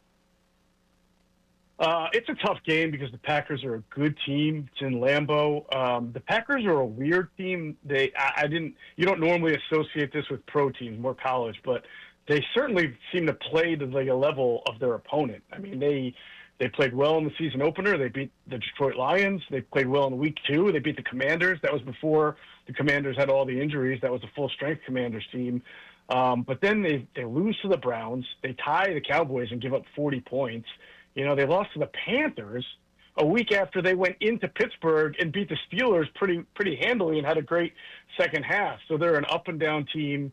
But because the Eagles are a good team, I would expect that the Packers will play to a better level and give the Eagles a good game. But they are certainly handcuffed by losing Tucker Kraft, who's probably, a top 3 tight end in the league and certainly one of their best, maybe their most consistent offensive weapon, especially with Josh Jacobs, who's been dealing with an ankle injury and has just not been as good as last year. Losing Kraft really hurts them. Matthew Golden got banged up. They don't have Jaden Reed yet, and they're several weeks away from getting him back.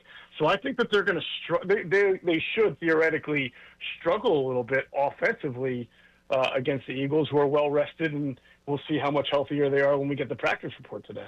Jeff, nice work over at the Philly Voice, man. Congratulations on that. I know it's been a little bit, but haven't had an opportunity to talk to you. I just want a general question about the Eagles. And if somebody was to ask you, a fan was to come up to you and say, what unit do you have more confidence in, on the offense or the defense? If you need a stop, you have more confidence in this defense to step up to the plate on the road in Green Bay on Monday night, or do you have confidence in this offense getting it going and looking a little bit like they did in that game 2 against the Giants?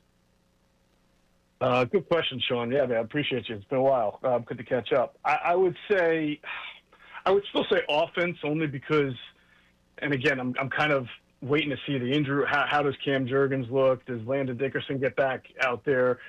I would think that the Eagles are probably going to be a little bit closer to the run game that we saw against the Giants and we saw last year than going backwards in that regard. I think they found a few things by adding an extra offensive lineman, going under center a little bit, running outside the tackles instead of trying to beat the dead horse inside the tackles. That was failing them. Whereas on defense, Sean, I think that even with the addition of Jalen Phillips, we still have to see, is Nolan Smith ready to play? What's going on with Brandon Graham, his conditioning? Is he going to be able to make an impact? And then that cornerback 2 spot is still a big question mark right now. We know Michael Carter Jr. is not going to be an outside corner. So I don't know what to expect from Jair Alexander yet. And so whether it's Adoree Jackson or Keely Ringo or maybe even Jair Alexander, who couldn't even play for the Ravens as bad as they were defensively, that's a spot that can still be picked on. So I would, and I'm not saying it will be, I'm just saying you're asking me which do I have more confidence right now. I feel like the run game, what we saw against the Giants, even if it's not like that, because that was a real big breakout, even if it's 70% of that, it still should be pretty good and be an anchor of what the Eagles do offensively. Last thing, the Eagles acquire Jalen Phillips, give up a third-round draft pick. I've heard a lot of people say that he comes in as their best pass rusher, or at least in theory, he could be their best pass rusher. What do you think of Phillips, and what do you expect from him? Yeah, I mean, he should be. I think an underrated part is that he's a 265, 270-pound pass rusher. So I think, John, last time we talked a week or two ago, we were talking about when they lost to Darius Smith, not only did they lose a good pass rusher, but they were really light on the edges, not in numbers, but in actual bulk. Jalen Hunt's 250. Josh Uche is listed at 220. He's probably more like 230, 240, but that's still pretty light. Patrick Johnson was light. So this gives them a good body, a run defender. Even when Nolan Smith comes back, he's not the biggest edge player in the world. So this guy is both a relentless run defender and pass rusher. Now, it's fair to say to have questions about, the ACL and the Achilles injury and whether he is that same guy that he was prior to those injuries, because he was really flourishing in Vic Fangio's defense before them. And maybe that took away a little bit from him, but I tend to think you're going to get a pretty good edge rusher who helps you in two parts of your defense: run defense, pass rush, and that will probably have a widespread impact on the entire defense. All right, well, appreciate it, Jeff Mosher, Inside the Birds, Philly voice. Get back to your Philly study. What else do you have going on there? You said Alvarado. What about how many years are you giving JT, Jeff? I would go probably no more than 3. Yeah. I feel like I'm being generous with that. I mean, what do you think the market's going to be 3 out there for JT to get more than 3? Right. No, like I think 3 is what he's going to end up getting, and then maybe like a vesting 4th, depending on whatever. And then Schwarber's going to get 5, maybe 6, 5. Oh man, 6. Wow. 5, all right, so you right now 5 for what was it that was put out there? 5 for 160. Was that the 5 for 160? Is Jim Bowden put out there right now? You doing it? I might try to convince him on 4 for a higher AAV. Ooh. All right, so give him right? not you'll 160, pay more, but you'll just give him one last year. Yeah. Well, I mean, I don't think anybody wants to give him 5 years, but the market's going to dictate it. And could you imagine them not? Well, and here's the other thing. You can make the case that, okay, Schwarber, we're going to bring in Bregman or we're going to bring in some Pete Alonso, and maybe you have a little bit of a drop-off, but you have some more flexibility at the DH. I don't think the Phillies are going to do that, but there's got to be life after Kyle Schwarber. That's like Cowboys, I'll trade Micah Parsons thinking, and I'll just use that money to give extensions to lesser players and then try to go out and, I mean, you got the guy there. He's an amazing player. Do what you can to keep him. He's coming back. Jeff, appreciate it, buddy. We'll talk next week. All right, fellas. Take care. All right, there he is. Just quickly on the schedule, John, for the Eagles upcoming. Yeah, first of all, it's the second toughest schedule remaining in the NFL. We already knew coming into the season how difficult this schedule was going to be. Green Bay Monday, the Detroit Lions, then the Cowboys, and then the Bears, and then Chargers. That's a tough stretch. We'll break it down. They have 2 gauntlets. One they already had at the beginning of the season. Think about the first 4 games of the season. Not easy.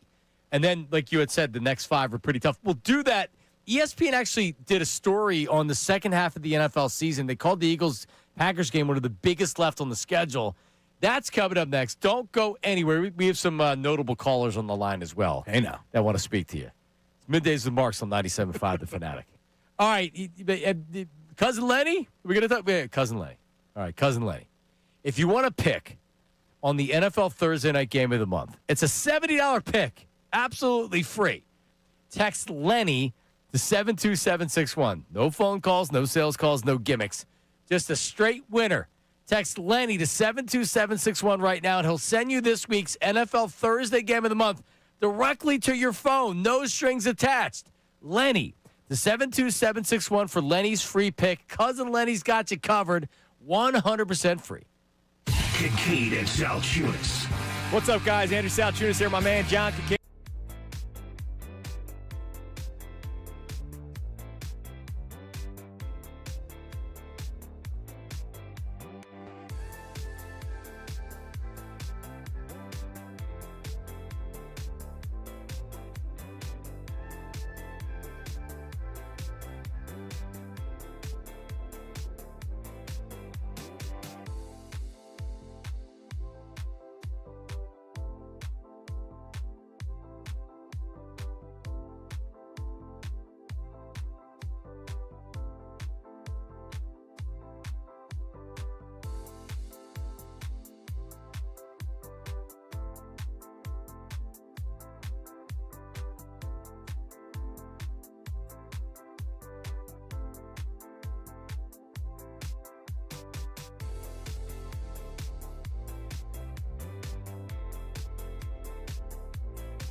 We're back, Middays with Marks. Look at Nate. Nate Dogg is in there running the board. Nate Dogg? Nate has 16 years of Catholic school experience. Yeah. He's a pride of Father Judge All right. in Northeast Philly. He went to some Catholic college that I've never heard of. Why we switched producers mid-show? What's that all about? Well, the I think break. Ray's in the bathroom. Oh, okay. Nice work. The break times aren't, especially if he has a sports center update, not a lot of time. No. And 4 hours is a long time. And just so you know, it is. Just so you know, that the bathrooms are as gross here now as they were when we worked here. I not a lot of change over there in the bathroom stalls. So they are fourth floor. They've they're very nice. They're nice bathrooms. Okay. They're renovated. Oh, are they? But the same type of people are going in there. There's a Twitter it's a Twitter handle, the fourth floor stall. Still kicking. Still tweeting. There's a couple Sean Brace. Yeah. Somebody called me the Tupac of Scranton just now. Yeah, I get it. Look, it's good to get it. It's good to get it. I appreciate it. It's been a little while. Well, no, you had a couple of Sean Brace themed. Yes. Including remember my back? My back was active. Not active anymore though. No, I don't think so. It's been years because I searched them.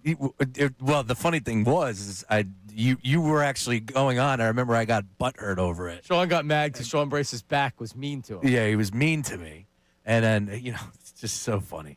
Much different day and age these days. Sean Brace. Sean Brace. I can't even say the names. I'm afraid I'll get in trouble for it. He's been active though since. People are very creative. Yes. People are great. They have nothing better to do but then be creative. And you know what? It's a whole different world these days, so I welcome it all. Please. Why not? Yeah, bring it all on. Why not? Yeah. All right, so you had said it, and we'll take some phone calls here coming up in a second, but you had said it. That is not an easy schedule. Nope. So the Eagles are 6-2. When you look at the first however many games of the season, I mean, really, they lost to the teams no one thought they would lose to, losing to the Giants and losing to the Broncos. And I knew I predicted the Broncos would be good, but I didn't think they were coming in here. They're like the fourth quarter team from hell. What they do seemingly every week. Yep. But to start the season off, and you just you beat the Cowboys, which was a weird game because of the weather delay. But still, the Cowboys came out throwing fists, and you went toe to toe with them in the first half. The Chiefs game was a good game. That was a good win. The Rams game, you needed 2 consecutive field goal blocks, but they won that game. The Bucs was an impressive win. Lose to the Broncos, lose to the Giants, beat the Vikings, beat the Giants. Now you have Packers, Lions, Cowboys, Bears, Chargers. And there's primetime games too. Packers Monday night, Lions Sunday night. Cowboys is a 4:25 Fox game, so that's more or less a primetime game. Friday, Amazon Black Friday game against the Bears at home, and then the Chargers is it a Monday night game or a Sunday night game? One or the other. It's a Monday night game. Yep. And then you come home for that Raiders game, so that's a short week. You're in California. You come back. Raiders suck, but who knows? Mm-hmm. And then you have a kind of a soft landing at the end of the year. Commanders, Bills won't be easy, and Commanders again. So. Look, you got a couple teams that are currently in the playoff picture right now as we speak. The Bears are knocking on the door, and it's a long season, understood. So at this point in time, your focus is on what? Overall, one spot. You want the home field advantage throughout. You got a couple teams that are, in competition for that with the Bucs and the Seahawks. Will the Eagles run the table? No, we know that they're not going to. They're going to end up losing one of those games, maybe 2. Who knows? But it's not easy, that's for sure. And Monday, I know the Packers are dealing with some injuries, specifically Tucker Kraft being out. That's a huge deal. Oh, yeah. But this is a good football team. So I'm not going to sit here and say that the Eagles can win or are going to lose this game because I like the Eagles, but they are 2.5-point dogs. They are currently favored the following week against the Lions, 1.5. On the look at it's a point and a half. Correct. Yeah. Ooh, now that's a Lions line. There you go. Well, I think they win one and they lose the other. I can get down with that. So if you look at 5 without doing them individually, 3 and 2's worst case. I mean, at least I look at it and say, like, you can go 3 and 2 and I'm not going to be pissed. Yeah. You go 2 and 3. Not so much. Now we got a little bit of an issue. You go 3 and 2. That leaves you with 4 losses on the season. 9 and 4. Then you can lose to the Bills, and you're still 12 and 5. 12 and 5 right now looks very realistic, and that puts you maybe number 1 seed. It all depends. The West teams, I think, beat up on themselves. Yeah, they're gonna play. They're gonna figure that one out. Yep. The Central team, the North teams are going to beat up on themselves. It's a matter of the Bucs go on a run. Correct. Yeah, the Bucks are the one team that would probably look at that could potentially steal that overall one spot. And you have the tiebreaker, so they can't finish with the same record. How about that? Or they lose. Yeah. Yeah, the West is really good. And the Seahawks, look, they are for real. You just have to ask yourself whether or not you think that the quarterback's going to perform when it comes to playoff time. Because he didn't last year. That's it. But he's balling. 4 touchdowns on. And they are slinging it, John. Yeah. Sam Darnold's good. Yeah.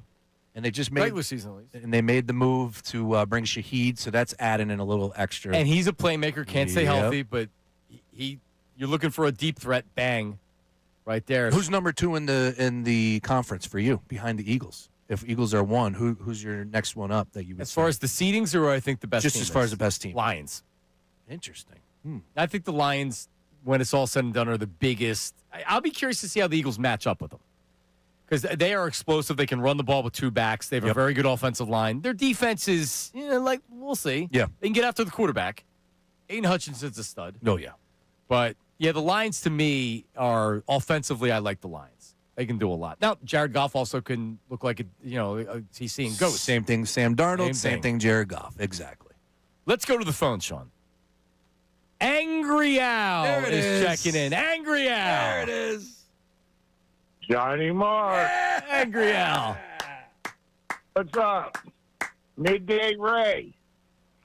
What's and up? the amazing Brace. Al, how we been? How you doing, sir? Great to hear your voice. How you doing, man? I'm doing wonderful. I'll tell you what. Anytime, whenever I see you, I go, Johnny Marks. Always after you, yes. So you got 2 kids now, huh? I got two. I got a 5-month-old. Oh, wow. He won't sleep, Al. What do I do? He won't sleep. He's a party animal. Hey, does he sleep during the day all the time? Yeah, we got him on 3 naps. He's a quick hitter. He's like 35-minute naps, 3 of them throughout the course of the day. Reflux? No, he's just, dude, you put him down. He's like, yo, no, I'm up. Midnight, 4 a.m., 5 a.m. Who's one of the naps? Lose one of his naps? I'll text my wife that. If 5 months you're not dropping naps yet, Al. Trust me, I'm still close to the situation. We cut him down from 4 to 3. Okay. Yeah. Hey, I'm not going to tell nobody what to do with their kids. So that's no. But I would lose one of the naps or play with them a little bit more. Ooh, there it is. Take him out the backyard. Put him on a treadmill, a little baby treadmill. Well, I mean, 5 months is not much you can do, but No. you can get him tired. Well, you can't sleep. He's not on the sleep train yet, so you're not supposed to just leave him crying out. No, you're not supposed to do that. You can't do that. Yeah. Nah, well, Neighbors be calling. when I grew up, they let you cry. Yeah. What do you got, Al? What do you? So they're seriously thinking about giving Schwarber 6 years? 5 at least. Maybe 4. I mean, like now, listen. Sometimes what the talking heads say is wrong, and he'll end up getting 4. Right. But I mean, I think you just have to look at it realistically. I think sometimes when people talk about Schwarber, they act like he's 35 years old. He's JT's age. He's not. He's going to play next year at 33. So a 4-year contract for Kyle Schwarber makes a lot of sense to me. And like it's a matter of the market. So it's is there a team out there willing to give him a 5-year contract? I think there is. He's just to me he's a safe bet. The thing is though, everybody's getting long contracts. It's baseball nowadays. There's so give it to him. You can't let him go. And I don't think you can let JT go either. But Bader, he didn't take his option, so yeah, you may lose him. That's all. Yeah, I think honestly, and appreciate it because I'm up against it here. I wouldn't go 3 years with Bader. No, he's been more of a platoon / can't stay healthy guy. Yeah. And if you look at how many teams he's been with, he seems to be getting traded pretty much every time. That's always pops into my mind when you start to talk about these players. It's like, all right, if these guys are that good, then why are they available? Right. I know Bregman's good, but okay, why is he not remaining with the Boston Red Sox? Why is Tucker? Why are the Cubs not interested? I mean, they traded a ton to get him. These are the questions that we ask, John. Well, we question the answers and we answer the questions. As always. All right, coming up, we're going to get to watch back-to-back Sundays of football without being locked into the Eagles. Have you watched any team that is at or above the Eagles level so far this year? We'll talk about that Next, it's Middays with Marks on 97.5 The Fanatic. But hey, listen, this is the final time I'm gonna talk to you about Cousin Lenny, because Uncle Harry's taking a long-deserved fishing trip, and he said, hey, Cousin Lenny, you know your stuff. And he's wasting no time. His NFL Thursday game of the month. Normally, that's a $70 pick, absolutely free. Just text Lenny to 72761. No phone calls, no sales calls, no gimmicks. A straight winner. Text Lenny to 72761 right now, and I'll send you this week's NFL game of the month directly to your phone. No strings attached. Lenny to 72761 for Lenny's free pick. Cousin Lenny's got you covered 100% free. Now on 97.5 The Fanatic Sports Update. Sixers drop back-to-back games. I'm Ray Dunn with this Fanatic Sports Update. The 76ers lost 132-121 to the Cavs last night, dropping both ends of a back-to-back. Tyrese Maxey scored 27 points in the loss as the Sixers fell to 5-3 on the season. They're back in action Saturday against the Raptors at home at 7:30. Eagles return to the practice field today as they play the Packers on Monday Night Football. James Palmer and Jeff Bosher both joined us throughout the show to break down everything going on with the Birds and across the league right now. You catch those conversations one more time at 975thefanatic.com or the Fanatic app. Flyers return to action tonight in Nashville against the Predators. The game starts at 8, and you can hear it right here on the Fanatic. Major League Baseball free agency opens today. Todd Zielecki joined us yesterday and talked about a number of things, including what the Phillies are going to do with JT Realmuto. They have to bring back JT because JT, I know he had really his worst year offensively since his rookie year, but the intangibles of him, the way he runs the game, the pitchers love throwing to him. He's also a great leader in that clubhouse. You can listen to that full interview on our website or the Fanatic app. This update is brought to you by Mercedes-Benz. Looking for an exceptional driving experience? Experience the power, precision, and intelligence of iconic Mercedes-Benz SUV at your local Mercedes-Benz dealer today. I'm Ray Dunn, your home for the Sixers, Flyers, and the Union. 97.5 The Fanatic and 97.5thefanatic.com.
makes his not his debut, but makes his return to the Fanatic. 10 years, Johnny. 10 years. A lot has changed. Where'd the time go, man?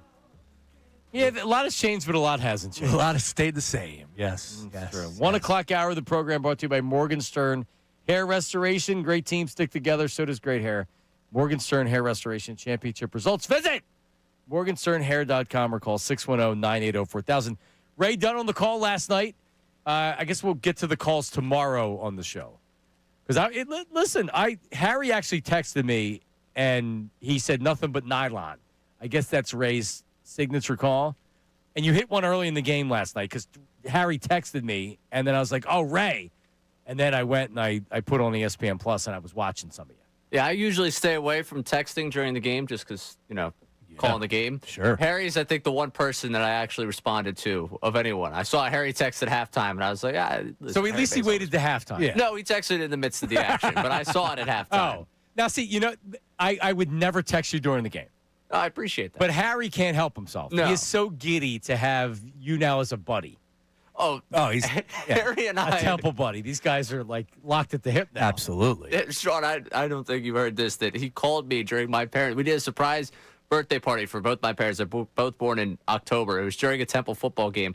They're like about to cut the cake, and my phone starts ringing. I look down at my phone. It's Harry trying to get me to give him the play-by-play because he had to step away from the TV and drive somewhere. Hysterical.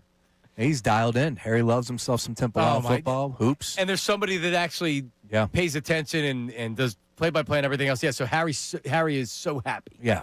Now, real quick on this. Did you know that Ray Dunn is a collection of mugs? Did you know this? Huh? Yeah. So, Ray, you could speak on this. My wife, Kelly O, she comes up to me yesterday and she says, Ray Dunn's his name? That's a mugs. Like almost like Pottery Barn, is it? Is it? Yes. Like, what's the place? The home goods place that's in the Providence Town Center. The what? Oh, the white black market or white market or something. No, it's the. It used to be next to the Dick's Sporting Goods in there, in the Providence Town Center. Is that not Home Goods? It's Home Goods. Oh, is it Home Goods? Yeah, it's Home That's Goods. literally the name of the place. Yeah, Home Goods. They sell it there. Ray It's Dunn Collection. It's RAEDUNN. And it's hilarious. There's like really good. We used to use it, I think, for the weekends for me. There was a news report where it said women are going crazy over Ray Dunn, and it's such a funny thing.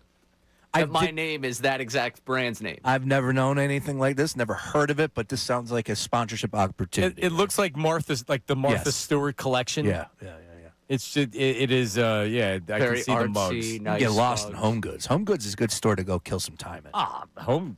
Home Goods elite. Now I don't. You don't ever really use anything. No. You spend $100 Yeah. and it's jammed in your buffet. I didn't know I needed that toilet paper holder, but it looks great. Yes. Oh man, it's that. I was at the dollar store the other night with my kids because there's certain items I buy at the dollar store. Okay. I'm cheap. Toothpaste, buy at the dollar store. Still, you are a cheap connoisseur of toothpaste, really? Well, no, you get the brand that I like. It's Okay. the $1.25. All right. You get a lot of good stuff there.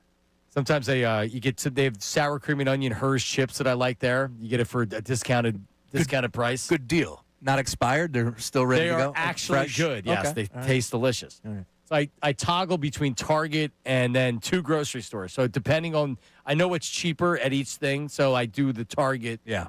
And then I'll go to Giant for some things, and I go to Wegmans for the others. Yeah, that's something different about me this day and age is I go to Costco.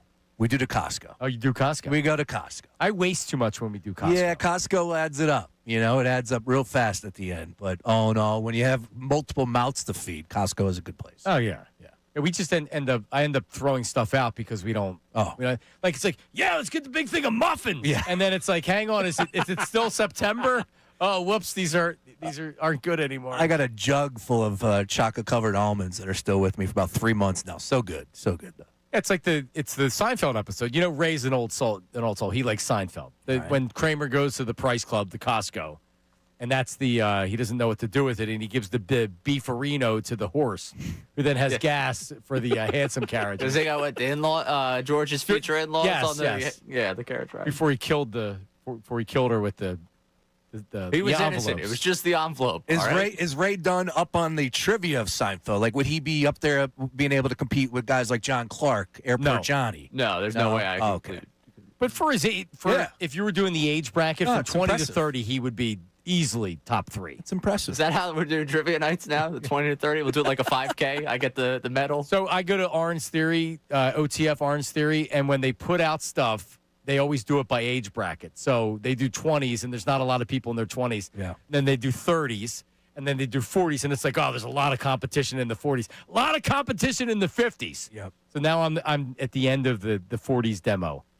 So, yeah. So that's how I look at everything now. About to get to the Champions Tour. You're on your way. I am the AARP card will be coming soon as well, Sean. What are you a red zone guy during the bye weeks? I'm actually famous for saying I love the bye week. I love the bye week, and I love when the Eagles don't play on Sundays because I love watching the NFL. Yeah, same. It's why I don't go to games anymore. I used to always go to Eagles games. I can't do it anymore because A, it's too expensive, and B, you miss everything. No, you have multiple screens. There's always one on the red zone, right? I'm not just pot committed to the red zone, but it will always be, and it's on the big screen for me. Like I'll lock in on the laptop, whatever the game is, but the red zone channel is on the big screen with the volume on. So I just do red zone. Okay.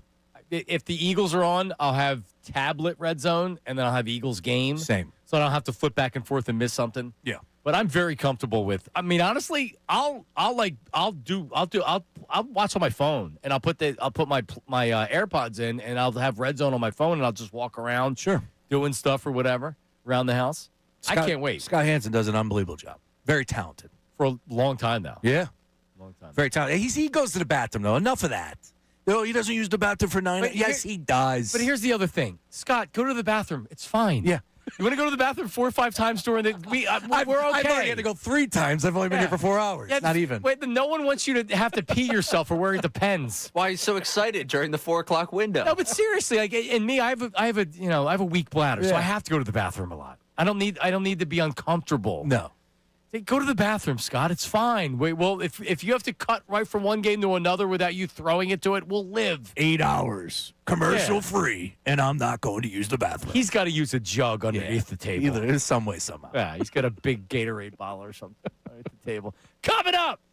All right, we're doing feedback right here. Middays with Marks, 97.5 The Fanatic.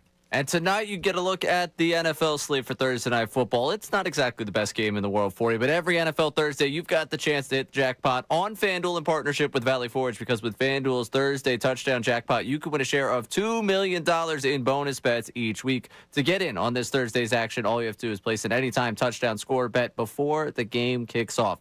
And if your player scores the first or last touchdown of the game, you'll win your bet plus a share of bonus bets. And this is something that I love because I'm always looking for a good player prop. And tonight, I'm thinking the Raiders are going to be throwing the football all over the field to keep themselves in it. Brock Bowers, the logical choice for them to throw the football to. Maybe they script out a great opening drive. They get that first touchdown to him, and then the Broncos blow him out. But that's okay because you are going to get your anytime touchdown score, and hopefully that first touchdown goes to him. All you have to do is visit FanDuel.com/endzone. That's FanDuel.com/endzone for your chance to win a share of $2 million in bonus bets. Play your game with FanDuel, an official sports betting partner of the NFL. 21 plus at present in Pennsylvania. Opt-in must apply profit boost token on select market. Prize pool to be split equally amongst all eligible participants who made the correct first or last TD pick. Bonus issued as non-withdrawable bonus bets, which expire 21 days after receipt. Restrictions apply. See terms at sportsbook.fanduel.com. Gambling problem? Call 1-800-GAMBLER.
song. And anytime you would play it coming back from break. Return of the Mac? Yeah. Tim McManus? No. I don't. By Sekahema. Oh, that's my song, Sean Bryce. Keep it up, Sean. And he would be jamming in the seat. I forgot about that. You're right, though. Shout out Vi. Vi used to do road work in the morning, and I used to look at him like he was crazy. Like, hey, up at 4:30 in the morning, gotta get my road work in. Running down Kelly Drive before he came in here. Yeah. Vi's, I guess, retired out. Is he out in Utah? I don't think he's here. I don't think he's here at least full time. He was just inducted, if I'm not mistaken, like a couple years ago into the Polynesian Sports Hall of Fame, right? For sure. And I forget. You know who's always got an update? Baldy. Baldy's always got the update. Because he's out in Hawaii every year. Baldy is. Yeah. Rich Miano, former Eagle, who does a lot of work for he's out there. He's a local out there. So, but yeah, Vi. I think Baldy was out there for the Polynesian Hall of Fame induction. But yeah, Vi also an alum of 97.5 The Fanatic. Sean Brace was the producer. The Vi and Gonzo show. Throw it back. My guy Gonzo, I haven't seen him in a minute. Let's get Gonzo to call in. He's out there in California. Yep, living the good life with Colleen Wolfe as his sugar mama. Yeah, always good. Always good. All right, let's get to feedback. Now, it's time for feedback. How about filling us in? I can't lie! Email us at 975feedback at 975thefanatic.com. Say it! Let me tell you something! Or text us at 610-632-0975. Let me tell you something else, man. It's feedback on Middays with Marks. All right, what do we got? So great hearing Skippy and Lippy back on the airwaves together again. And throw in Ray to the mix. Sign the contract, boys. This is the perfect show and combination of hosts. Last time I saw these two, I grabbed the balls in studio. They're Christmas balls. Ask them about that, Ray. Love the show, guys. Keep it up, Jack in Harrisburg. Shout out, Jack. So what was the Christmas balls? I don't even remember. That was like it was a giveaway thing. Yeah, it was a giveaway thing, obviously, during Christmas. And, remember we had our balls on the tree. I guess. And each one had like a sponsored gift. I was reminded of a bikini contest that I still don't remember. Did we really have a bikini contest? And you got the name of the pool. I did. Someone messaged me. Was it Monarch? I don't remember it being Monarch. Yeah, it was a good time. I threw down. Ray, could you imagine us having a bikini contest in 2025? We had some great contestants. Yes, very good personalities. Yes. I don't remember Great any judges. I don't remember any of it. Good spread. We did the snow day. Yep. Remember this? Multiple. Because we did it was a diamond dig. Yep. Steven Singer, I think, sponsored it. In the snow, yeah. In the snow. Yep. The pink gorilla cruising around had to tag him in a picture. Yeah, Sean had a pink gorilla suit that he used to I got in Vegas. around in. You got it in Vegas. Yeah. Good times. All right, what's next? Debating the merits of Sirianni on day one? Watch your back, Brace. I've got every talking point straight from the Eagles on why he's great. Bill from Unfiltered. Oh. Yeah. Look, at the end of the day, I'm not here to argue. Like, you are right with the Sirianni praise, Bill. I'm with you. But this team is special. They showed you how special they were. I think I could have coached them to a Super Bowl championship last year. I really do believe that. He is good for this group. You can't put Nick Sirianni on a team that doesn't have special talent and expect him to be like, oh man, he really got it. That team should never win 11 games. Sirianni's done a great job. No, he's not that type of a coach.